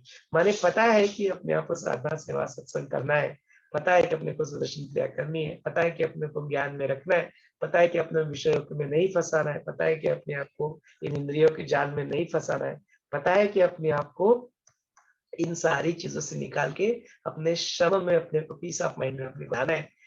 सारा चीज पता है, सारा चीज सुन लिया है, लेकिन उसके बावजूद भी एग्जीक्यूशन का जब टाइम आता है, इम्प्लीमेंटेशन का जब टाइम आता है, तो उसको इम्प्लीमेंट अपने जीवन में करते नहीं है। क्यों नहीं करते? It is purely because of प्रमाद। जान के भी ना करना, और जानते हुए भी जो नहीं करना चाहिए उसको करते रहना, यह प्रमाद की स्थिति कहती है। तो यह प्रमाद भी जो है अपने जीवन में क्या करती है, बाधाएं उत्पन्न करती है। फिर उसके बारे में और क्या होता है, तो बोलते हैं अपने जीवन में और एक चीज आती है जो सबसे बड़ा प्रिय होता है सबको, कि जब तुम्हारा 6 बजे का अलार्म हो चुका होता है, और फिर जो कहता है कि 5 मिनट और, बस 5 मिनट, फिर वो 5 मिनट कभी खत्म ही नहीं होते हैं। आज नहीं कल, अभी नहीं, कल से पक्का, कल से जरूर करूंगा या करूंगी, यह जो अपना पोस्टपोन करने की जो स्थिति होती है, वो किससे उत्पन्न होती है, तो कहते हैं वो तुम्हारी लेजीनेस, वो तुम्हारा आलस्य होता है। यह आलस्य जो होता है, ये आलस्य तुम्हारे जीवन का क्या बन जाता है, बाधा बन जाता है। It becomes N obstacle for you, laziness. तो ये हमारे अपने जीवन में कुछ भी हो, आप कुछ भी कर रहे हो, इट इज इमटेरियल। आप कुछ अपने पर्सनल गोल्स को अचीव करना चाहते हो, कामनाओं को आप अचीव करना चाहते हो, अपने जो कॉर्पोरेट गोल्स है, जो आप जहाँ पे भी जॉब करते हो उसको अचीव करना चाहते हो, आप बिजनेसमैन हो, एंटरप्रेन्योर हो, उसमें आप अपने जीवन में गोल्स को अचीव करना चाहते हो, स्पोर्ट्समैन हो, म्यूजिशियंस हो, स्टूडेंट हो, कुछ भी हो, यह आलस्य जो राक्षस है जो अपने जीवन में आ जाता है, ये जो बाधा अपने जीवन में उत्पन्न हो जाती है, तो यह सबसे बड़ी बाधा है। इस आलस्य के ऊपर फिर तुमको विजय प्राप्त करनी पड़ेगी। कैसे क्या करना है वो हम लोग सब कल देखेंगे। So that is also an obstacle, वो भी अपने जीवन में क्या कहा गया है, वन ऑफ द ऑब्स्टेकल का है। फिर उसके बाद में क्या आता है कि किसी चीज के प्रति अपने जीवन में क्या हो जाता है, we get over indulged into it, उसको यहाँ पे अविरति के रूप में कहा गया है। अविरति क्या है अपनी जीवन में? तो बोलते कोई भी चीज में हम लोग कुछ किया, म्यूजिक सुना, और फिर क्या हो जाता है कि वो बार बार वही म्यूजिक सुनना, बार बार बार बार, कान थक चुके हैं फिर भी सुनना, आंखें थक चुकी है फिर भी वो चल रहा है देखना। हाँ, यह सारी जीवन में अपने क्या लाता है, अविरत वही चीज में हम लोग क्या आते हैं, अटक जाते हैं, उस मोह में फंस जाते हैं। तो उसको कहते हैं अविरत। एक ही चीज को बार बार बहुत ज्यादा क्वांटिटी के लिए उसको रिपीट करना, या इच्छाओं का जो अविरति, जो अविरत चलती रहती है, वो उसको पूर्ण कर लिया, फिर दूसरा, दूसरा पूर्ण कर लिया, तीसरा, तीसरा पूर्ण कर लिया, चौथा। अविरत जो इच्छाएं जो अपनी चलती रहती है, कुछ ना कुछ दिल मांगे मोर, और चाहिए और चाहिए और चाहिए, समाधान का जो लैकिंग होता है, वो जो स्थिति उत्पन्न हो जाती है, उसको यहाँ पे अविरति के रूप में यहाँ पे देख लिया। ऐसी स्थितियां जीवन में उत्पन्न होती है, तो डेफिनेटली डेफिनेटली अपनी जीवन में क्या करती है, वो अपनी जीवन में बाधा बन के अपने सामने आ जाती है। फिर उसके बाद में बोलते कि फिर नेक्स्ट क्या है, तो बोले नेक्स्ट जो अपने जीवन में जो बाधा उत्पन्न करता है, वो अपने जीवन में आता है भ्रांति, जिसको कहते हैं, जो अपने हैलुसिनेशन होता है, डिल्यूजन होता है, इल्यूजन होता है, भ्रांति, भ्रम, माया। इसके बारे में डिटेल में हमने वर्णन किया, जैसे गाधी ब्राह्मण की जो कथा हमने सुनी, तो गाधी ब्राह्मण में किस तरह का जो माया का खेल है, किस तरह के भ्रम जो उनकी जीवन में उत्पन्न होते हैं, वो हमने देखा सुना। तो वो भ्रम जो है, वो भ्रम ही अपने जीवन में क्या बन जाते हैं, आपके लिए बाधा बन जाते हैं। हेलुसिनेशन, सामने सांप नहीं है, सामने डोरी है, आप देखे उसको सांप की तरह, फिर आपके मन में वो डर उत्पन्न हो जाता है, फिर वो आपके जीवन में आगे बढ़ने के लिए, प्रोग्रेस में हर्डल क्रिएट करता है, बाधा बन जाता है। तो ये सारी चीजें जो अपने जीवन में क्या हो जाती है, बाधाओं के रूप में उत्पन्न हो जाती है। तो बोलते हैं वो चीज है जो हेलुसिनेशन है, भ्रम है। कभी कभी क्या होता है कि जो अपनी चीजों, जब हम लोग साधना करते हैं, साधना करते समय कुछ तो अपने जीवन में कुछ एक्सपीरियंस हो जाता है, फिर उस एक्सपीरियंस को बार बार प्राप्त करना, वो जो है, वो भी तो भ्रम होता है। चलते ऐसे गुरुदेव भी इसके बारे में जब एक कथा सुनाते हैं, तो ऐसे ही कोई अपने साधक थे, उनके भी जीवन में ऐसे जब भी वो कुछ साधना करते क्रिया करते, और उनको एक अपने जीवन में कुछ तो एक इंट्यूजन होता, अपने कुछ इंटेंशन होता, इंट्यूजन होता, तो फिर वो क्या करते हैं, उसको प्राप्त करते, वो करते। तो कई बार ऐसा हुआ उनके जीवन में कि जो इंट्यूजन आता उनको, वो अच्छा होता और सही निकलता और होता। एक दिन ऐसे ही हुआ कि उनके जो हस्बैंड थे, उनके हस्बैंड को अपने आंखों में कुछ तो प्रॉब्लम हो गया, और इन्होंने अपना साधना किया, क्रिया कर, उनको इंट्यूजन लगा, अरे कुछ नहीं, ये अपने आप ही ठीक हो जाएगा। डॉक्टर के पास उनको लेके ही नहीं गए, और फिर बोलते उनकी आंखें, उनको रोशनी उनकी खो दी उन्होंने। तो सही समय पे लेके जाते तो नहीं होता। तो ये भ्रांति, तो अंदर ही अपने कहीं तो कुछ जो छुपा रहता है, ये कभी कभी ऐसे ही ऊपर आ जाता है, और अपने आप को ऐसी भ्रांतियों का हमें दर्शन कराता है। भ्रांति में, भ्रम में अपने आप को उलझाए रखता है। तो ऐसे भ्रांतियों में, ऐसे भ्रम में अपने आप को ना फंसाए, इससे ऊपर रखने का, सजगता के साथ, जोश में के साथ साथ होश को भी अपने आप को समाये रखे, यह जो है जीवन में अपनी ये बाधा उत्पन्न कर सकता है, यदि हमने ऐसा नहीं किया तो। तो यह भ्रांति होती है, अपने आप को अटका देती है। फिर रिलीजन्स, कई सारे कॉन्सेप्ट्स, गलत तरीके के कॉन्सेप्ट्स अपने मन में हम लोग भ्रांतियों की वजह से, भ्रम की वजह से ही हम लोग क्या करते हैं, अपने जीवन में उत्पन्न कर देते हैं। तो बोलते be aware about it, then the next क्या आता है, बोलते इस बात के ऊपर चलते, करते करते करते ये करते हैं, प्रैक्टिस करते हैं, तो फिर क्या बोलते हैं, अरे यार इतने दिन से प्रैक्टिस कर ली, 10 साल हो गया, 15 साल हो गया, प्रैक्टिस कर लिया यार, मुझे तो वो सिद्धि प्राप्त ही नहीं, मैं तो अनिमा गरिमा ये लघुमा है, अपने शरीर को छोटा बड़ा वो ऐसे करके, और राख निकालना ऐसे करके, कुछ जो हम लोग चमत्कारी जो देखते चमत्कार, ऐसे तो चमत्कार में भी तो कर ही नहीं पा रहा हूँ। कुछ तो अपने जीवन में, या कुछ जो स्थिति होती है, उस स्थिति को मैंने कुछ तो प्राप्त ही नहीं किया, है ना। तो यह स्थिति अपने जीवन में आ जाती है। तो बोलते क्या बोलते हैं इसको, कि इस बाधा को महर्षि पतंजलि कहते हैं, दिस इज कॉल्ड एज अलब्ध भूमिकत्व। अलब्ध भूमिकत्व माने क्या, मैं कुछ कर रहा हूँ, बट मैं कुछ चीज स्थिति को प्राप्त नहीं कर रहा हूँ। Non attainment of any particular experience, non attainment of any particular अनुभव। अपने जीवन में हम लोग कुछ सिद्धियां, कुछ तो अपने जो एक्सपेक्टेशन होते हैं उसके ऊपर खरा ना उतरना, बोलते उसको तो हो रहा है, मुझे नहीं हो रहा है, और वो मुझे प्राप्त नहीं हो रहा है, ऐसे अपने मन में ख्याल आ जाना उसके प्रति। तो बोलते यह भी अपने जीवन में क्या बन जाती है, बाधा बन जाती है। और फिर जो नवी बाधा बताई गई, बोलती है अनावस्थित तत्व। अनावस्थित तत्व माने क्या, कि मैं अपने जीवन में करता तो हूँ, ध्यान तो करने बैठ जाता हूँ, योगाभ्यास भी कर रहा हूँ, प्राणायाम भी कर रहा हूँ, साधना सेवा सत्संग करो, उसकी वजह से जरूर मुझे कुछ एक हो तो जाता है, अनुभव तो हो जाता है, बड़ा आनंद आता है, लेकिन मैं उसको टिका नहीं पाता, बार बार उसको मैं रिक्रिएट नहीं कर पाता। जो ध्यान में जो गहरा आनंद आ जाता है, जो योगिष्ठ का सत्र सुनते हैं ज्ञान का, उसमें थोड़ा मजा आता है, फिर दिन भर जो डेली रूटीन में गुजारते, वो आनंद को मैं टिका नहीं पाता, टिका नहीं पाती।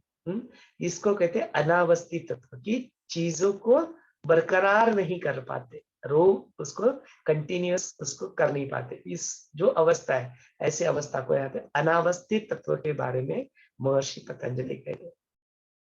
तो ये सारे 9 ऑब्स्टेकल, मतलब अपने जीवन में जो भी कुछ होते हैं ना, जो हम लोग आठवं अपनी काय सांगितलं? आठवी हाँ? बाधा, आठवी बाधा एकदा रिपीट करा. आठवी बाधा.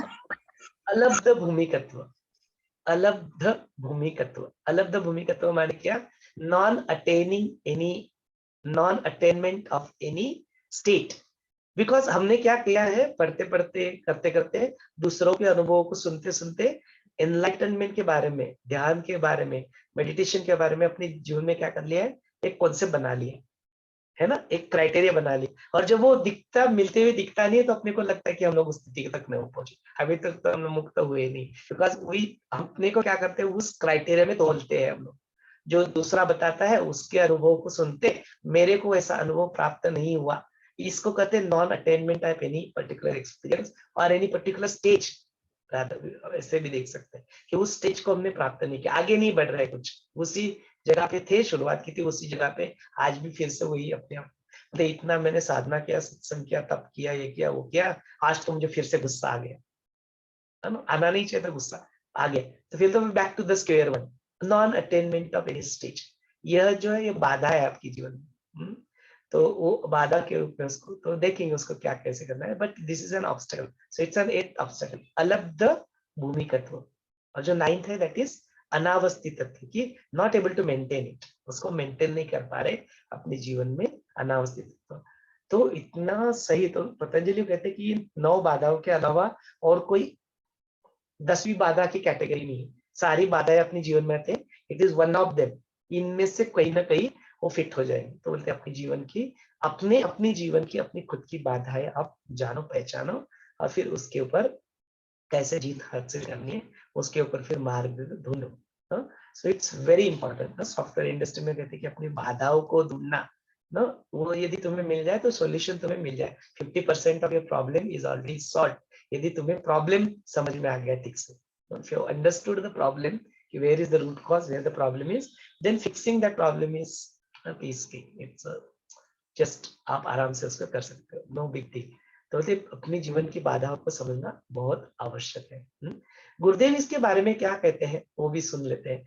गुरुदेव अक्सर जब इसके बारे में बात करते हैं, बाधाओं के बारे में, तो बोलते बाधाएं अपने जीवन में जो कुछ भी चल रहा है, यदि आपको लगता है कि यह जीवन में आपको कहीं और आगे जाने बढ़ने नहीं दे रहा है, या उधर ही आप फंस चुके हो, तो उसको क्या करो, बाधा के रूप में देखो, कहते हैं। हम लोग क्या करते हैं, उसको बाधा के रूप में नहीं देखते, हम लोग क्या करते हैं कि अपने जीवन का बहुत बड़ा हिस्सा उसको मान लेते हैं, एंड बोलते हैं हम लोग ऐसे ही है, ऐसा मान लेते हैं। गुरुदेव बोलते ऐसा नहीं करो, आप क्या करो, उसको देखो बाधा है।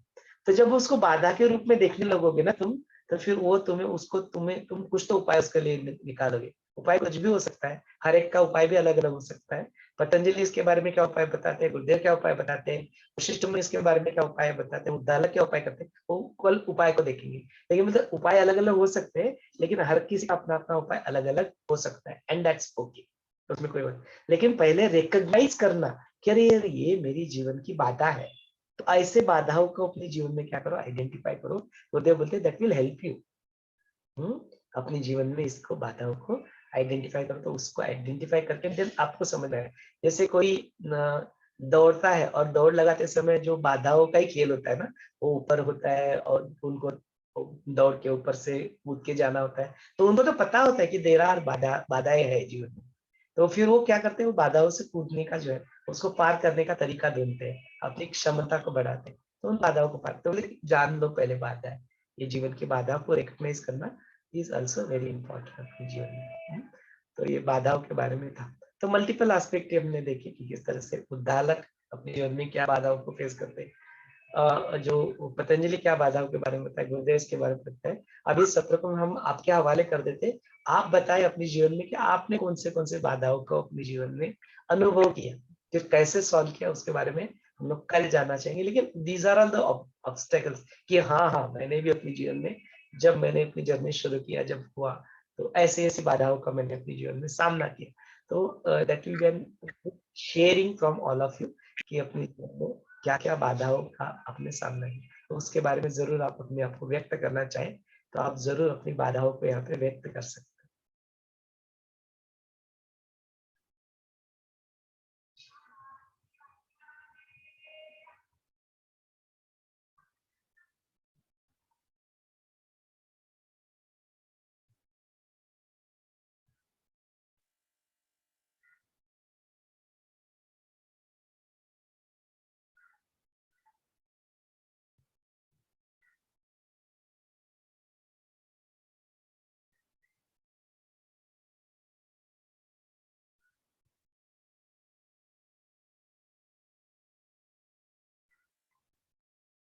या कुछ बाधाओं से रिलेटेड या आज के जो चैप्टर की शुरुआत जो की उससे रिलेटेड कुछ और प्रश्न है तो उन प्रश्नों को भी यहाँ पे प्रस्तुत कर सकते हैं।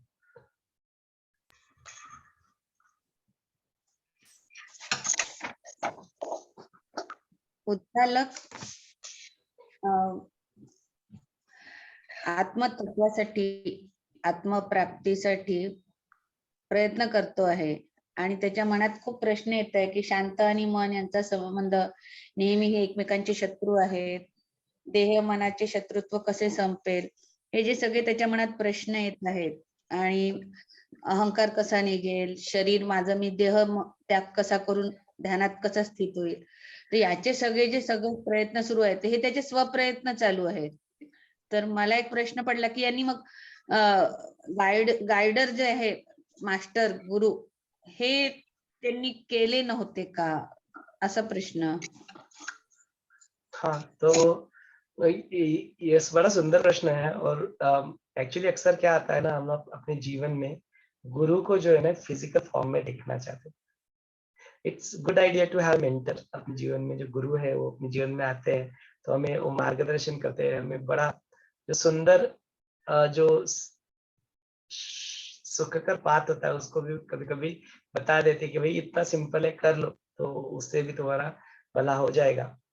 लेकिन गुरु सिर्फ फिजिकल बॉडी नहीं है, गुरु एक प्रिंसिपल है, गुरु एक तत्व है।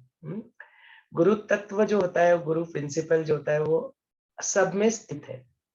ये बात पहले जान लो, कोई आउटसाइड नहीं है। जो तुम्हारी अंतरात्मा की जो आवाज होती है, वो अंतरात्मा की आवाज तुम्हारा सबसे पहला और सबसे सॉलिड जो तुम्हारा सेल्फ जिसको हम लोग कहते हैं, वो तुम्हें हमेशा कभी भी सही ही मार्गदर्शन करता है।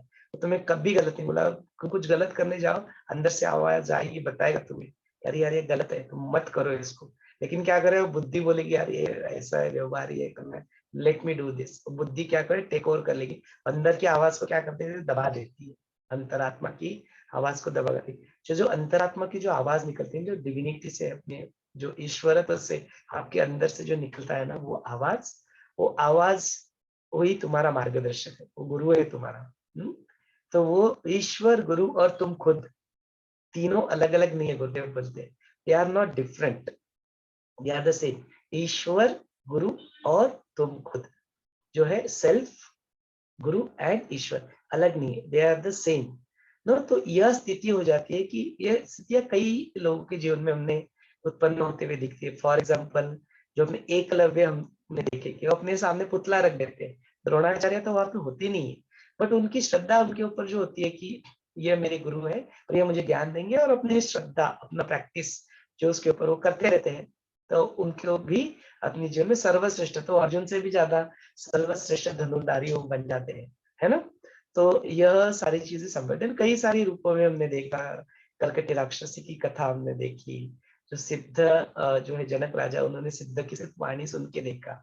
बलि राजा के रूप में भी हमने देखा कि बोर होके ही फिर वो ऐसे विचारों में गए। तो ये जो विचारों की जो श्रृंखला है, अपने मन की जो अंदर की जिज्ञासा है, ये जब जागृत हो जाती है और जब वो सेल्फ इंक्वायरी शुरू हो जाती है, तो फिर हम लोग ढूंढते हैं उसका उत्तर। तो इन्होंने जो उद्दालक ने जो अपना ये तरीका अपनाया है, तो उन्होंने वही है जो कुछ भी और ऐसा यहाँ पे कहीं पे नबूद नहीं किया कि उनको किसी ने मार्गदर्शन नहीं किया या किया नहीं होगा, ऐसा कहीं पे कुछ है नहीं। तो हो सकता है हो भी, या जब वो वहाँ पे तपश्चर्या करने के लिए गए उससे पहले उनको किसी ने कुछ ऐसे करके बताया, कुछ बताया, या हो सकता है कि उनका जो जो शास्त्र है वही उनका गुरु बन गए।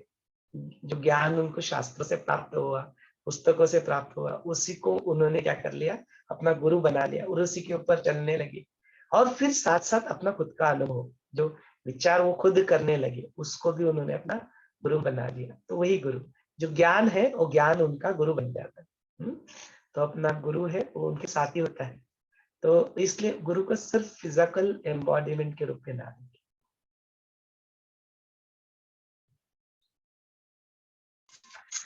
असं म्हणतात की सदेह गुरु आवश्यक आहे, लाईव्ह गुरु जास्त म्हणजे आपल्याला जीवनात मार्गदर्शक ठरतात. हे बरोबर आहे की गुरु म्हणजे काही शरीर नाहीये, गुरु हे एक तत्व आहे, ते आपल्या हृदयात आहे आणि आजूबाजूला आहे. पण हे समजावून देण्यासाठी पण जे कोणी आहे ते सद्गुरु आपल्याला सांगतात. तर सदेह गुरु आवश्यक आहे. जो बीज मंत्र आपण जे घेतो, गुरु मंत्र जे घेतो, तर ते कसं म्हणजे मग हाँ, तो अक्सर हम लोगों ने शास्त्र में भी पढ़ा है और हम लोग को बहुत बार काशी भैया या गुरुदेव को भी पढ़ते कि अपने जीवन में, या कई बार हमने पढ़ा भी हुआ बचपन से, बात मैं भी सुनता हूँ कि गुरु बिना गति नहीं, कहते ना, सदगुरु बिना अपने जीवन में गति नहीं मिलती उनको, they don't get next level पे जाते नहीं, इस तरह से कहते हैं। तो this is also one concept. तो यदि आपको आगे बढ़ना है तो इस कॉन्सेप्ट को तोड़ना पड़ेगा, भले ही वो कॉन्सेप्ट कहीं से भी आया हो। वो कॉन्सेप्ट का स्रोत कहीं भी बहुत बड़े बड़े वेदों के शास्त्रों के कुछ हो, कुछ भी कहीं से भी स्रोत हो उसका, you have to drop down all the concepts in life, because ऐसी स्थितियां कई बार किसी के भी जीवन में उत्पन्न हो चुकी है जिन्होंने इनका कुछ आधार नहीं लिया है, and still they have been मुक्त। ऐसे कई सारे एग्जांपल्स अपने जीवन में है कि है अपने को, वी हैव एग्जांपल्स। अच्छा, इट डजंट मीन दैट कि we are discarding the importance of having a guru in life. हमारे जीवन में गुरु है, हम बड़े सौभाग्यशाली है, लेकिन जिनकी जीवन में ऐसे गुरु नहीं है तो फिर उनको गति ही नहीं मिलेगी फिर तो। ये बात को इस तरह से प्रस्तुत करना, ये अज्ञान, अज्ञान का लक्षण होगा। गुरु का होना इम्पोर्टेंट है, there is no doubt about it, but उसके बगैर मुक्ति मिल ही नहीं सकती, यह कथन कर देना यह अज्ञान का लक्षण होगा। Are you getting this? उसको एक्स्ट्रापोलेट मत करना। हम लोग जब इस बात को कह रहे हैं, इसका मतलब गुरु का जीवन में इंपॉर्टेंस नहीं, ये नहीं कह रहे कि ये नहीं भी है तब भी वो हो सकता। बुद्ध के जीवन में कौन था गुरु? बुद्ध को किसने गाइड किया, है ना? तो उन्होंने तो 4 जो इवेंट देखे, वो इवेंट से ही वो उनके हो गया और वो सेक्युलरिज्म में गया, और फिर वो ध्यान करते अपने जीवन में उन्होंने वो ध्यान करते करते ही जो मुक्ति है वो प्राप्त कर लिया। तो मेरा ही तरीका सिर्फ ठीक है, और इसी तरीके से ये भी अलग बाधा है। You know this is a बाधा। क्या बाधा है यहाँ पे? कि मैं जिस पाठशाला में पढ़ा हूँ, मेरा जिस जाति धर्म में मेरा जन्म हुआ है, उसके लिए मैंने जो पाठ्य पुस्तक जो कहे या मेरे टीचर से, मेरे किसी से सुना हुआ है, और मैं सिर्फ ही करूंगा और कोई तरीका हो ही नहीं सकता, सिर्फ मेरा ही तरीका सही है और बाकी लोगों के तरीके गलत है, यह भाव मन में आ गया ना तो डूब गए आप। एंड देन गुरुदेव को बहुत सुंदर तरीके से अष्टावक्र गीता में भी इसको सुनाते बताते हैं। तो ऐसे कई सारे फनी कॉन्सेप्ट्स को अपने जीवन में लोग पाल लेते हैं। मैं उदाहरण के रूप में कुछ कहता हूँ कैसे लोग कॉन्सेप्ट पाल लेते। फॉर एग्जाम्पल, अच्छा हम लोग इसमें किसी धर्म की निंदा करिए ऐसा बिल्कुल नहीं है, we are just talking about some funny concepts जो अपने जीवन में बना लेते हैं। For example, one of the question जो कॉन्सेप्ट हम लोग बुद्धिज्म देखते हैं, बोलते हैं जब तक तुम वो बुद्ध भिक्षुक नहीं बन जाते तब तक तुम एनलाइटन हो नहीं सकते। हाथ में कटोरा थाम लो, हाथ में कटोरा थाम के फिर करोगे तभी तुम एनलाइटन हो सकते हो, तब तक नहीं, तब तक संभव नहीं। तो फिर क्या करना है? तो फिर उनकी पर्सपेक्टिव से देखो तो कृष्ण, राम, ये सब एनलाइटन हो ही नहीं सकते। They can not be enlighten because तो वो तो राजा है, वो भौतिक सुखों का तो उन्होंने उपभोग किया है, तो वो एनलाइटन हो ही नहीं सकते। क्यों? क्योंकि उन्होंने क्या किया, शारीरिक जो सुख है, जो उपभोग है, उनका वो लाभ हो रहा है, तो अपने को एनलाइटन बनाना है तो वो संन्यास लेना पड़ेगा, वो भिक्षुक बनना पड़ेगा, वो कटोरा हाथ में लेना पड़ेगा, तभी संभव है, नहीं तो फिर बहुत मुश्किल है। देखो एक कॉन्सेप्ट है मन में। अच्छा, क्या ये कॉन्सेप्ट बुरा है? हम नहीं कह रहे, क्योंकि उसका अपना महत्व है। अपनी जो सारे जो उपभोग लेते लेते यदि उससे ट्रांसेंड करना, ये बड़ा कठिन है। It's not that easy. हाँ, शादीशुदा करके सेक्स के अटैचमेंट में ना होना, यह और ज्यादा कठिन है देन यू टेकिंग अ सन्यास। This is more difficult, I am telling you. उसको होते हुए छोड़ना, और वही सही सन्यास भी है।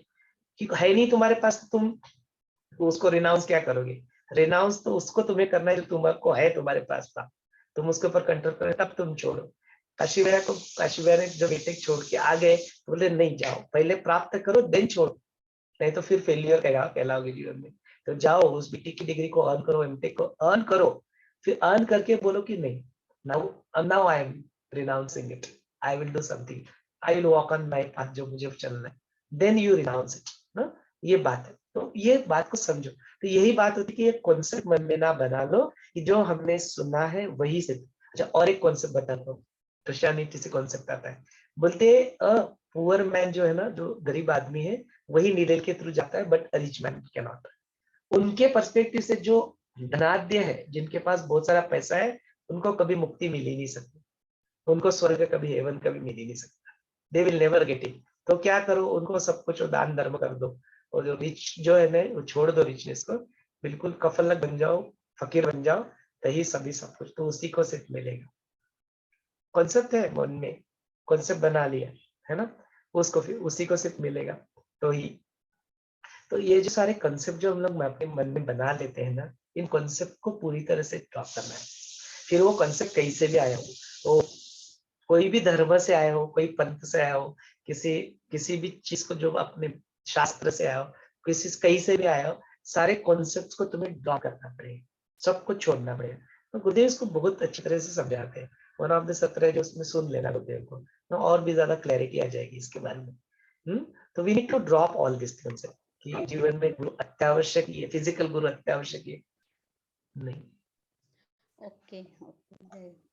आपने जब ये बोला था कि आप ये 9 बाधाएं, इसके अलावा और कौन सी बाधाएं आपके जीवन में आई है साधक के रूप में, तो अभी ये सुनते सुनते जो कि जैसे हमारे इस जीवन में गुरु आ गए और किसी किसी जीवन में नहीं आए, तो वो अपना अपना है। पर एक बाधा बताती हूँ कि अभी आपने जैसे बोला था, याद आ गया कि हमने गुरु किया, हम ध्यान करते हैं, सुदर्शन किया करते हैं, ठीक है, पर मन में विचार कैसे आते हैं कि मेरे घर के रिलेटिव्स ने नहीं किया, उन्होंने भी करना चाहिए, उन्होंने भी सत्संग सुनना चाहिए, उन्होंने ध्यान करना चाहिए।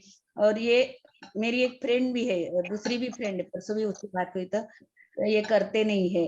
तो ये ज्यादा विचार ध्यान में बैठते हैं ना, तो ये एक बहुत बाधा होती है कि मेरे जैसे मेरे फैमिली के सब लोग इसमें आए, मेरे फ्रेंड्स है, उन्होंने भी करना चाहिए, ये सोच सोच विचार, तो ये प्रकार की अपनी बाधा ही हो सकती है। बराबर है? ठीक है। हाँ, ध्यान करते समय जरूर बाधा बनती है, लेकिन ऐसा जब नाम जागृति होता है और ऐसे जो है कि उनके भी जीवन में प्रेम या आनंद आए, ये तो सोचना ठीक है। उस वक्त के लिए। लेकिन यदि तुम ध्यान करने बैठते समय भी और गोइंग इनटू प्लानिंग, और उन्होंने नहीं किया, उसने ऐसा किया, उसके, तो आप मोह में फंस गए उनके, you are entangled into that. Entangle नहीं होना है, मोह में नहीं फंसना है। ध्यान करते समय कुछ से कुछ नहीं, ध्यान करते समय पक्का स्वाति, ध्यान करते समय you are the only one, there is nobody else in this one. मेरे को ध्यान करना है बस। और भी चीजों में गुरुदेव भी बोलते हैं, अक्सर मैंने गुरुदेव को बोलते हुए सुना है, कहते हैं save your mind at any cost. अपने मन को किसी भी परिस्थिति में बचाओ पहले, उसको कंट्रोल में लाओ, उसको देखो, बिकॉज वो ऐसे तुम्हें अटका के रखेगा इन सारे कॉन्सेप्ट में, इन विचारों में।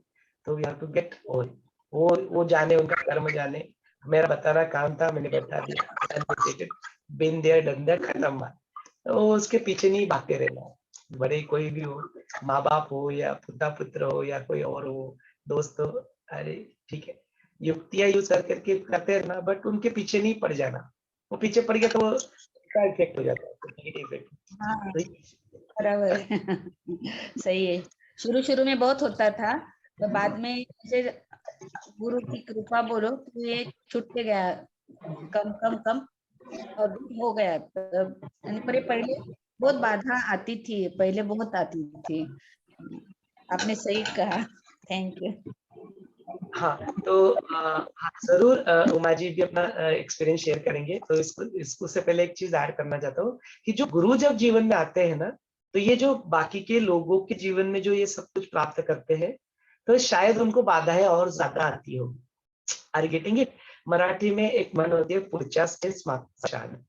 तो भाई आइडिया इज दैट कि जिसकी जीवन में यह ज्ञान आ गया कि भाई ये पॉइजन है, ये पॉइजन है, तो फिर तुम उस पॉइजन को पी के नहीं देखोगे ना। अभी जिनके जीवन में नहीं आया वो ज्ञान, वो गुरु नहीं आया जीवन में कि पॉइजन है, वो क्या करेंगे? उनकी 2-3 पीढ़ियां उसको पॉइजन को खाएगी, मर जाएगी मरे, तो उनको टाइम लगेगा उसी ज्ञान को प्राप्त करने के लिए, और यह फर्क पड़ जाएगा। लेकिन किसी ने उनको बताया नहीं कि पॉइजन है, तो फिर उनको पता ही नहीं चलेगा, ऐसा नहीं कह सकते। Maybe it will take more time for them to realise. तो अपने जीवन में जो गुरु है, गुरु अपने जीवन में क्या करते हैं, वो हमें ये पहले ही बता रहे कि भाई सामने गड्ढा है, देखो अवेयर हो जाओ, नहीं अवेयर हो जाओगे तो गड्ढे में गिरोगे। यह गुरु है, हमें बचा लेते हैं, अपने को प्रोटेक्ट कर लेते हैं। यह गुरु होते हैं, यह सदगुरु होते हैं। और फिर क्या? अच्छा, जिसकी जीवन में गुरु ही नहीं, अभी वो इतना यदि ज्ञानी है तो ठीक है, वो ईश्वर को समर्पण, जो दिखता नहीं उसको समर्पण कर पाएगा। कई बार लोग को समर्पण करना तो दे नीड सम आइकॉन। उनको क्या रहता है, सामने मूर्ति चाहिए, सामने गुरु चाहिए, फिजिकल गुरु, जिनके साथ जाके बात करो, ये करो, उनको अपने प्रेम को व्यक्त करो, आलिंगन दो, पैर पड़ो, प्रार्थना करो, पूजा करो। किन किन की तो पूजा करनी चाहिए। तो you require something in front of you, because क्या कि अभी तक वो परिपक्वता नहीं है, इसके लिए इमेच्योरिटी की वजह से ये सारी चीजों की आवश्यकताएं लगती है उनको। तो वहां पे तो इस बात को ठीक से समझो कि गुरु जीवन में होने की वजह से आपका पाथ जो है वो बड़ा सिंपल और सुखकर बन जाएगा। बाधाएं जितनी है, बिकॉज उन्होंने अपने जीवन में वो सारी बाधाओं को देखा है, उन्होंने अपने जीवन में उन बाधाओं को दूर किया हुआ। तो क्या करेंगे वो तुम्हें बताएंगे कि भाई देखो ऐसा ऐसा।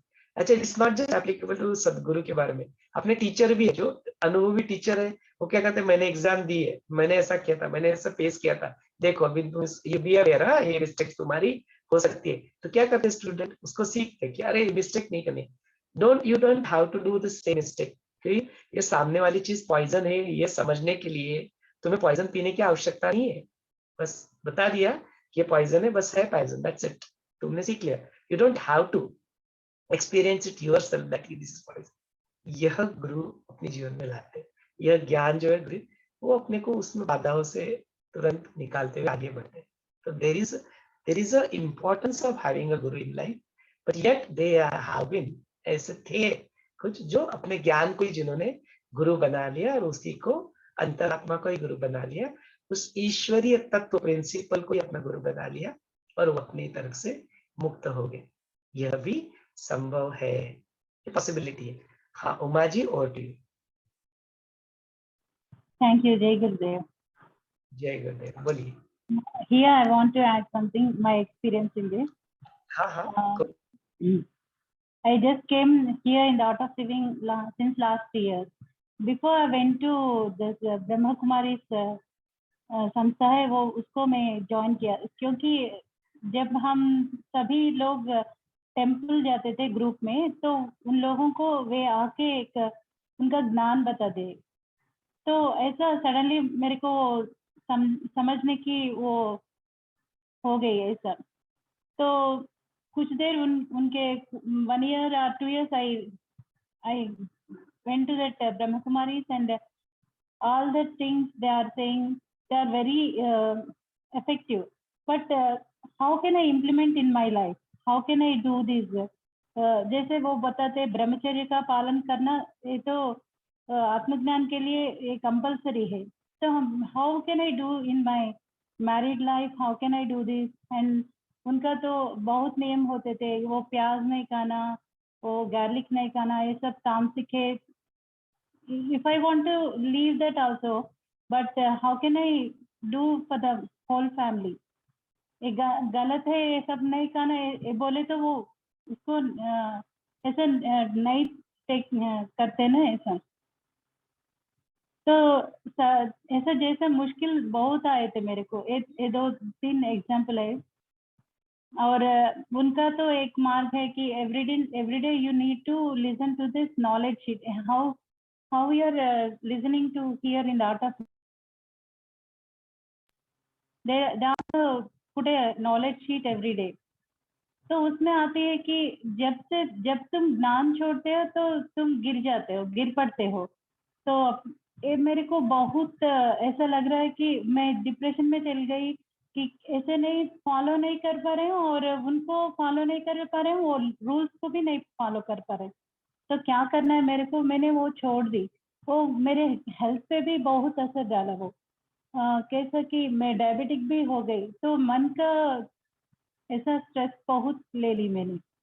फिर बाद में जाके वो छोड़ दी, क्योंकि ये सब वो जो कह रहे हैं मैं वो सब नहीं फॉलो कर पा रही, तो क्यों चलना उस मार्ग पे, क्यों इतना स्ट्रेस लेना, ऐसा सोची मैंने। फिर 1 साल के बाद वो आर्ट ऑफ लिविंग में आना भी एक एक्सीडेंट ही था। ऐसा गुरु का ग्रेस है, कुछ भी है। किसी ने मेरे को बहुत जबरदस्ती वो हैप्पीनेस प्रोग्राम करवाई, आओ तुम एक बार आके देखो, just you come for 3 days, how you feel, you just come. ऐसा मेरे नाइबर ने मेरे को लेके गए। तब भी मेरे को ऐसा बहुत आनंद नहीं महसूस हुआ, क्योंकि ये लोग एक पर वहां तो ब्रह्म कुमारी में शिव जी को हाईएस्ट मानते हैं, यहाँ तो एक ह्यूमन को ये गुरु के लेके everyday they are praying like that, why should we do like this? In that knowledge they are saying Shiv is the highest, why should I follow this guru only, and why should say every time Jai Gurudev? ऐसे मैंने सोच के ऐसे मन में बहुत सारे सवाल आते हैं जब हम इस रास्ते पे चलते। तो एक बार एक नॉलेज शीट में मेरे को पता चला, जय गुरुदेव बोले तो तुम्हारा बिग ब्रेन है, तो उसी को तुम जय बोल रहे हो। तो तुम्हारी स्मॉल ब्रेन है जो चीजों में हटकते हैं, तो वो जो बिग ब्रेन है वो तुम्हें इससे बाहर निकालने के लिए हेल्प करती है। वो जय गुरुदेव कोई और नहीं, तुम्ही में है, तुमको ही वो इम्प्लीमेंट करने के लिए वो इजी होती है। ऐसा एक मंत्र है, मंत्र कुछ नहीं, इफ यू वांट टू से this you can say, otherwise you can leave. ऐसे तभी हम पे कोई ऐसा जोर नहीं डाला गया इसमें, एक करो एक वो करो, ऐसा कुछ नहीं था। अभी जब मैं आपकी ज्ञान सुनती हूँ तब भी आपने कहा, कह रहे कि ये आप जिस मैरिड लाइफ में हो तो ये सब संभव नहीं है, आपको फैमिली लाइफ को छोड़ना नहीं, you can be in this path, it is very helpful for me to stay in this path.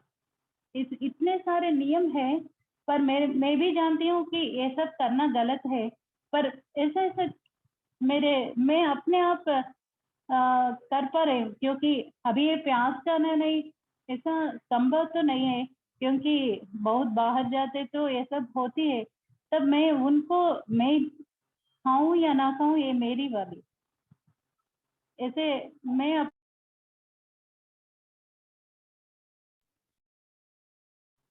और जब ज्ञान की बात आई तो गुरुदेव बताते साधना सेवा सत्संग। मैं ज्ञान नहीं कर पाई तो मैं बोला नहीं कोई बात नहीं, हम ऐसा सत्संग ऐसा भजन करते कीर्तन करते तो वो भी एक डिवोशनल पाती है। ऐसा मैं सोच के मैं वो सत्संग ग्रुप भी ज्वाइन की। जब से वो किया मैं अपने अंदर से वो शक्ति पाना शुरू किया। और जब मैं I joined this group when you are saying that you have to increase your प्राण शक्ति, ये भी मेरे को समझ में नहीं आया, क्या टैबलेट खाने से प्राण शक्ति बढ़ती है, क्या करना है। तब आपने बोला ये सुदर्शन क्रिया रेगुलर करो तुम, ये भी मैं फॉलो करते आई। अभी मेरे 1-2 महीने से मेरा वो शक्ति में बहुत डिफरेंस आ रहा है। जो क्रिया हम कर रहे हैं, वो जो वेलनेस प्रोग्राम मैंने अटेंड किया, ये सब मेरे को बहुत हेल्पफुल समझ में आई।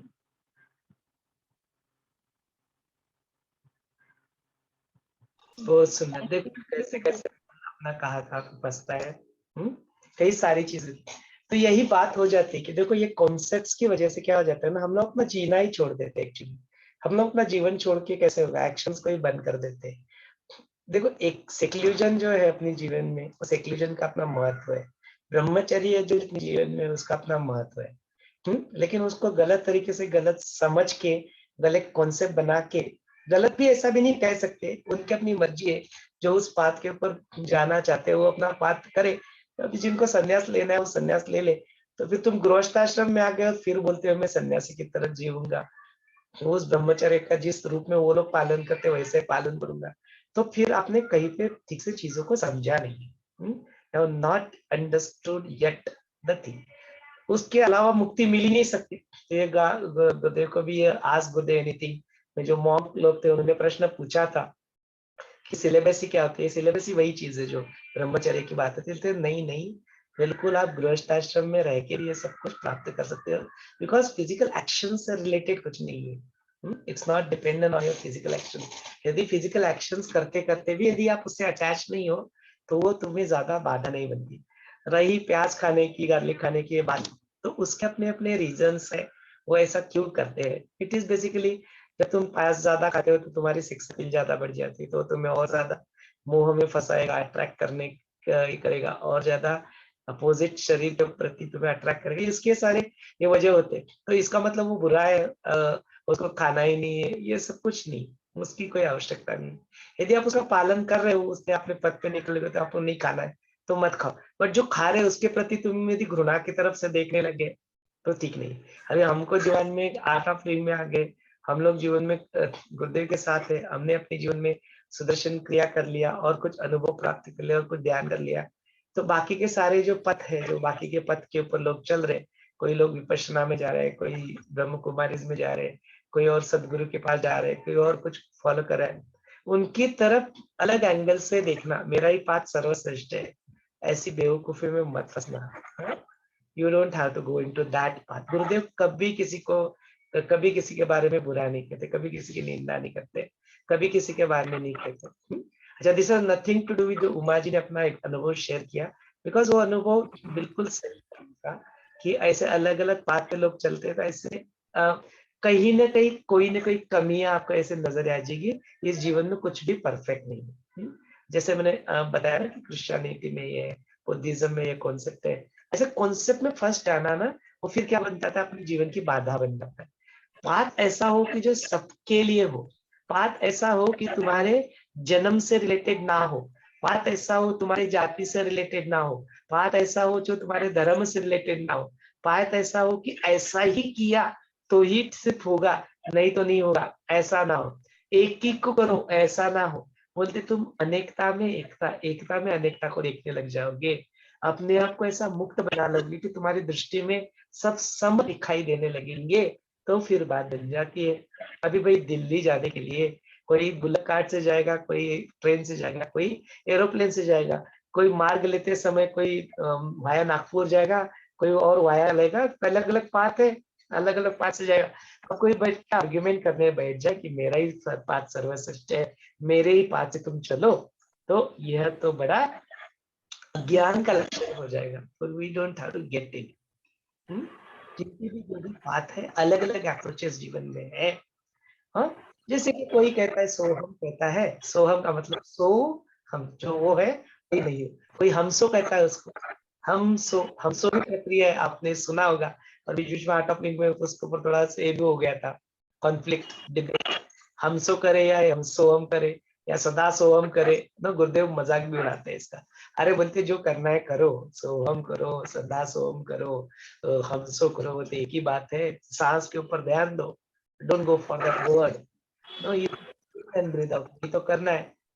विपश्यना में भी जाओ तो क्या करते हैं, अब बिल्कुल पूरा सांस के ऊपर ध्यान देते हैं, breathe in and breathe out, उसके ऊपर ध्यान देते। बोलते तुम क्या करो, क्रस को निकालो, उसके अंदर के अमृत को निकालो, उस अमृत का पाशन करो। फिर क्या होता है, अमृत का प्राशन होता है, मंथन होता है, चिंतन होता है, बाकी का विष भी उसमें से निकलता है। तो कई सारे धर्मों में, कई सारे अपने पंथों में, कई सारी प्रकार की कॉन्सेप्ट्स भी आ जाती है।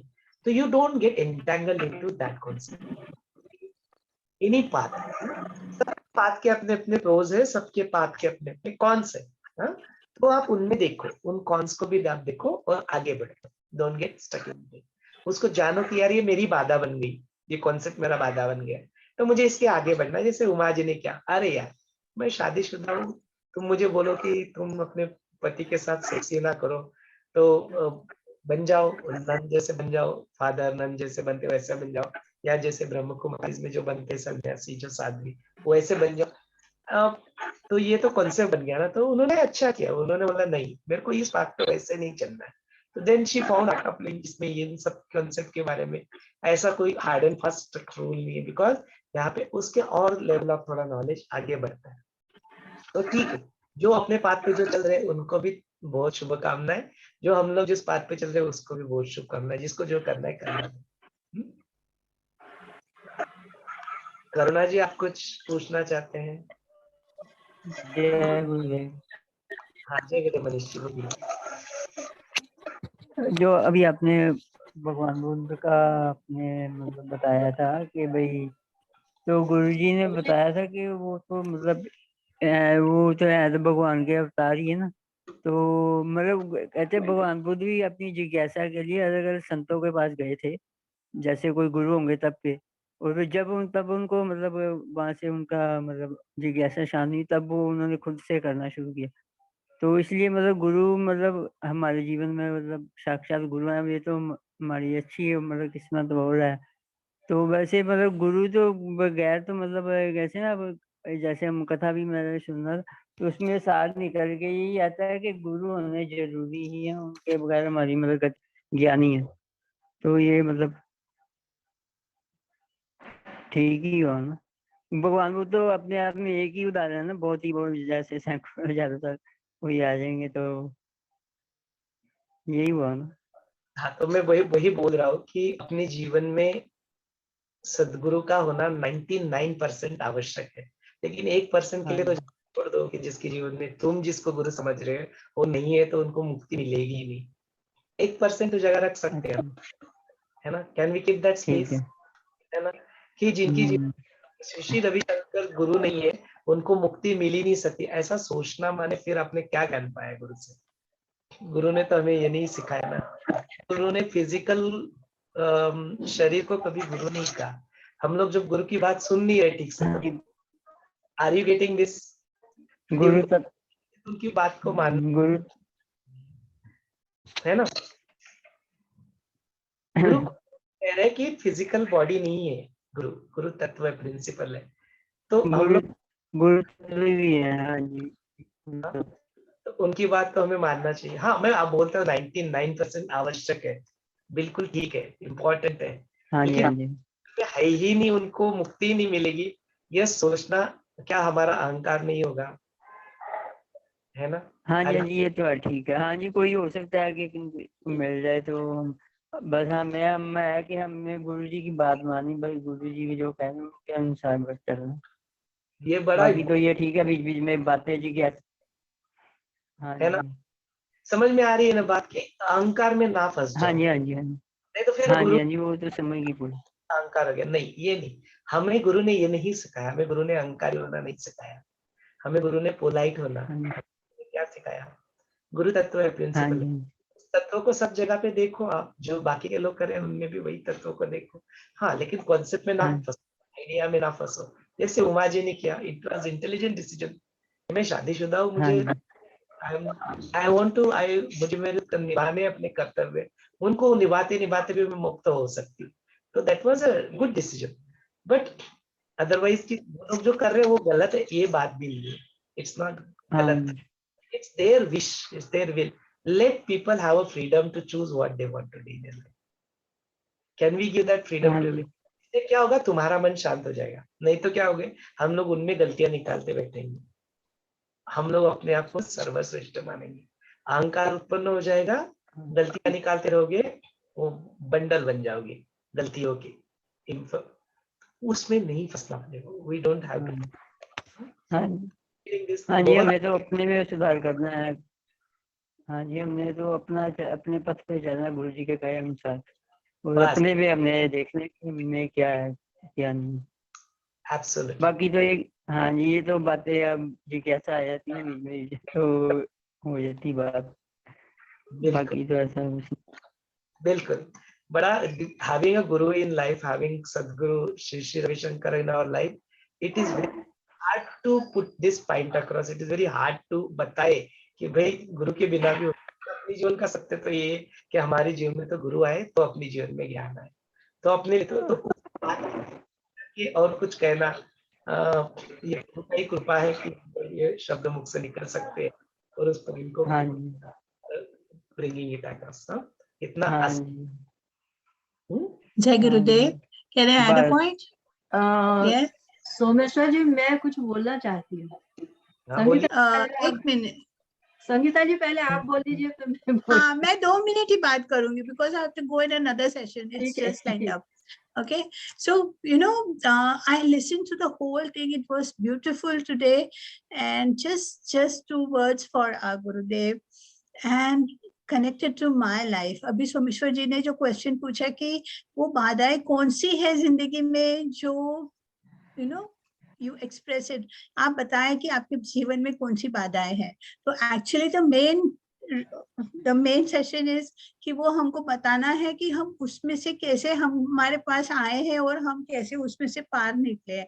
So those obstacles exactly वो जो रनिंग में जो आते हैं ना कि पहले आया एक जंप मारा and they are trained to do that, they know when they are going to come and they just go through that. तो ऐसे जिंदगी में बहुत सारी बाधाएं आई है, शरीर की है, रेस्टलेसनेस आना, माइंड का है, रुकावट लाना कि नहीं बैठ सकते हैं मेडिटेशन में, अभी तो ये देखना है, अभी तो ये करना है, अभी तो शॉपिंग करनी है, नहीं बैठना है मेडिटेशन में, ऐसी बाधाएं। यहाँ तो फिर laziness, that is the main thing, and he knows it very well. See the smile comes on his face. He knows it. So I'm not going to talk much about it. Yeah. So those badais, and of course your ego comes in between, because जब उसको जब मरना है ना, तब वो main बाधाएं आती है। तब तो बोलता है get lost, GTH, मतलब जाओ अभी, चलो नहीं कर रहा है कुछ भी, ऐसे हो जाता है। तो ये सब बाधाओं में से हमको गुरु जब not only these, हमारे कर्मों की बाधाएं भी आती है, even those are there, हमारे कर्म जो हमने पहले किए हैं उसकी बाधाएं भी आती है। I have noted that also. You want to go ahead, but वो जो बेड़ियां पड़ी है पैरों में, वो उस पंछी को उड़ने नहीं देती है, that is the main thing. But he comes and he frees you from all that. That is what I have experienced, and really it is. I'm not just saying that. He sails us. He has been sailing me through so many obstacles in my life, and I'm very grateful for that. That is what Guru is. वो ही एक गुरु है जो तुम्हें जब जहाँ तुम नहीं पहुंच पाते हो, वो बेड़ियां जब पड़ी है, you can't do anything. He comes and frees you from that. Yeah. And I remembered one more also. Gautam Buddha, when you had talked about Gautam Buddha, it was, he didn't have guru, but उसको इतनी तपस्या करनी पड़ी थी, एक चावल के दाने पे रहना सीखा उसने, मतलब इतने तक उसकी बॉडी पूरी खराब हो गई, and he became very weak and everything, but he didn't attain that enlightenment at all. This I have heard it. But what happens then? Then that guru is not there in your life, मतलब वो अंधकार ही है गुरु, मतलब जो अंधकार से निकाल के तुम्हें उस लाइट में लेके आए, that is good. And he does it so efficiently, without saying a word. He just takes us through that. So that is the importance of guru in your life. When you will know it, जब जान लिया तो फिर पहचान लिया कि गुरु कौन है, सच में कोई। Thank you Someshwar ji for letting me talk, and Aruna ji, या संत कबीर जी कहते हैं ना, शीश दिए गुरु मिले तो भी सस्ता है, तो ये भी बात। सोमेश्वर जी, मैं कुछ बोलूं? हाँ, you have been waiting for a long time. Karuna ji, please आप अपने आप को व्यक्त करें। Yeah. Okay, I will be leaving. Yeah. Okay, thank you very much, and Ajay Gurudev to you. Maybe I went a bit deep. Thank you. Actually, I was in the meditation. I joined late. We were doing the meditation. So a group meditation was going on. So that was, it became a bit late for me to join. Anyways, bye. That's okay.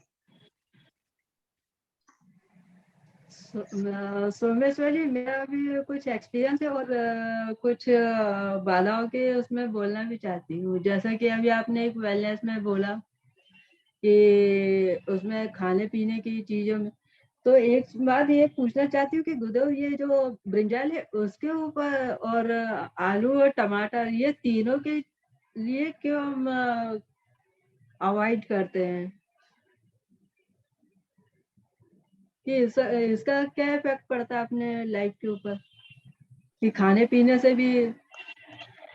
क्योंकि वो चीज तो तो किसी भी शादी party या ऐसे घर में भी जिसको बहुत अच्छी लगती है तो वो सब चीजें उसकी, तो ये इसको क्यों अवॉइड करना चाहिए? हाँ, तो ये कैसे और कई सारे जो प्रश्न है वो आयुर्वेदा से रिलेटेड आते हैं। तो एक वन जनरलाइज स्टेटमेंट बना देना कि यह सबके लिए ठीक नहीं है या सबके लिए यह ठीक है, ऐसा हम लोग कह नहीं सकते, बिकॉज सबकी व्यक्ति वस्तु परिस्थिति के अनुसार जो स्थिति होती है वो अलग अलग होती है। अच्छा, एक ही इंसान की स्थिति सारे सीजन्स में अलग अलग होती है। एक ही इंसान की स्थिति सुबह अलग होती है, दोपहर को अलग होती है, शाम को अलग होती है। तो स्थितियां यदि अलग अलग है तो उपाय एक ही जैसा हर समय के लिए, हर डेट के लिए, हर किसी के लिए सेम हो नहीं सकता, वो अलग अलग होता है। इस बात को जान लेना, इस बात को समझ लेना, यही ज्ञान है। तो उसके बारे में, आयुर्वेद के बारे में, दिनचर्या के बारे में, और आपको यदि डेफिनेटली कुछ और एडिशनल नॉलेज चाहिए, क्या खाना है, क्या पीना है, क्या करना है, क्या नहीं करना है, तो वेलनेस प्रोग्राम आप जरूर कीजिए। वेलनेस प्रोग्राम में ये सारी चीजें डिटेल में वर्णन की गई, डिटेल में आपको पता चलेगा। वेलनेस प्रोग्राम आप जरूर आर्ट ऑफ लिविंग का कर लेना, ये सारी चीजें जरूर पता लग जाएगी। और फिर किसी दिन उसके ऊपर चर्चा करेंगे ना, तो उस वक्त जरूर ये प्रश्न फिर से एक बार पूछ लेना, तो उस वक्त उसके ऊपर हम लोग चर्चा करेंगे। इसका कोई जनरलाइज उत्तर नहीं है, unless until somebody knows your body type, unless until आपकी नाड़ी परीक्षा कोई करता नहीं है, आपके अंदर के जो दोष है, जो त्रिदोषा जो कहते हैं, वात कफा पित्त, उसको देखते हैं, तब तक कोई उसको ऐसे जनरलाइज तरीके से कह देना, उसके अपने खुद के रीजंस है, बिकॉज उसमें जो प्राण शक्ति वो नहीं होती है, इस तरह से वो सब देखते हैं। मशरूम वगैरह में वो प्राण शक्ति में कई सारे उसके रीजंस होते हैं, उसकी वजह से ऐसा बोला जाता है।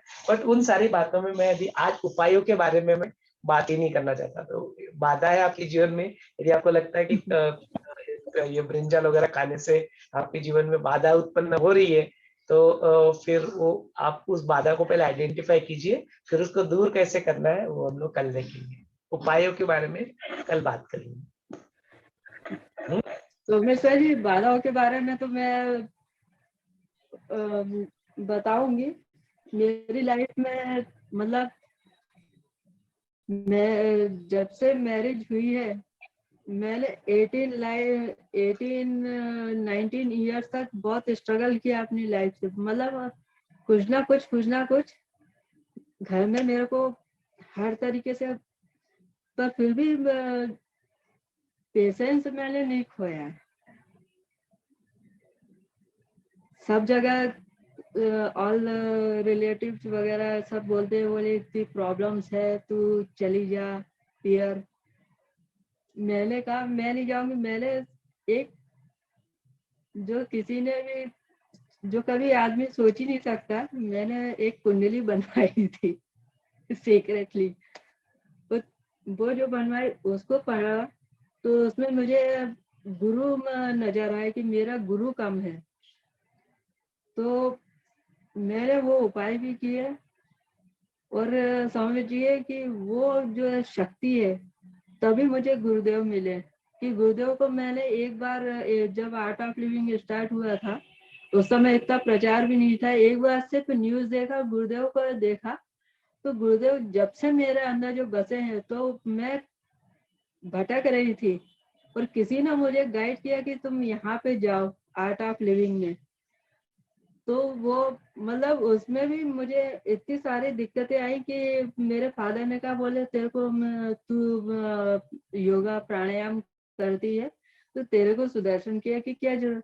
मैंने कहा नहीं, अब तो पकड़ लिया तो पकड़ लिया, अब आप चाहे कुछ करो। तो तो मेरे फादर आए थे इंदौर, तो बोले, मैंने कहा पापा मुझे ये सुदर्शन क्रिया करना है। तेरे को मैंने मना किया, अब इतना चिल्लाए। मैंने कहा अब तो आप चिल्ला लो। मैंने कहा जाऊंगी तो मैं वहीं जाऊंगी, नहीं तो नहीं जाऊंगी। घर में भी मेरे को ये लोग कुछ अलाउ नहीं। तो मैंने कहा अपन तो अपना योगा मैट तैयार करो, जाके फॉर्म सबमिट करो, गुरुदेव को समर्पित कर दो।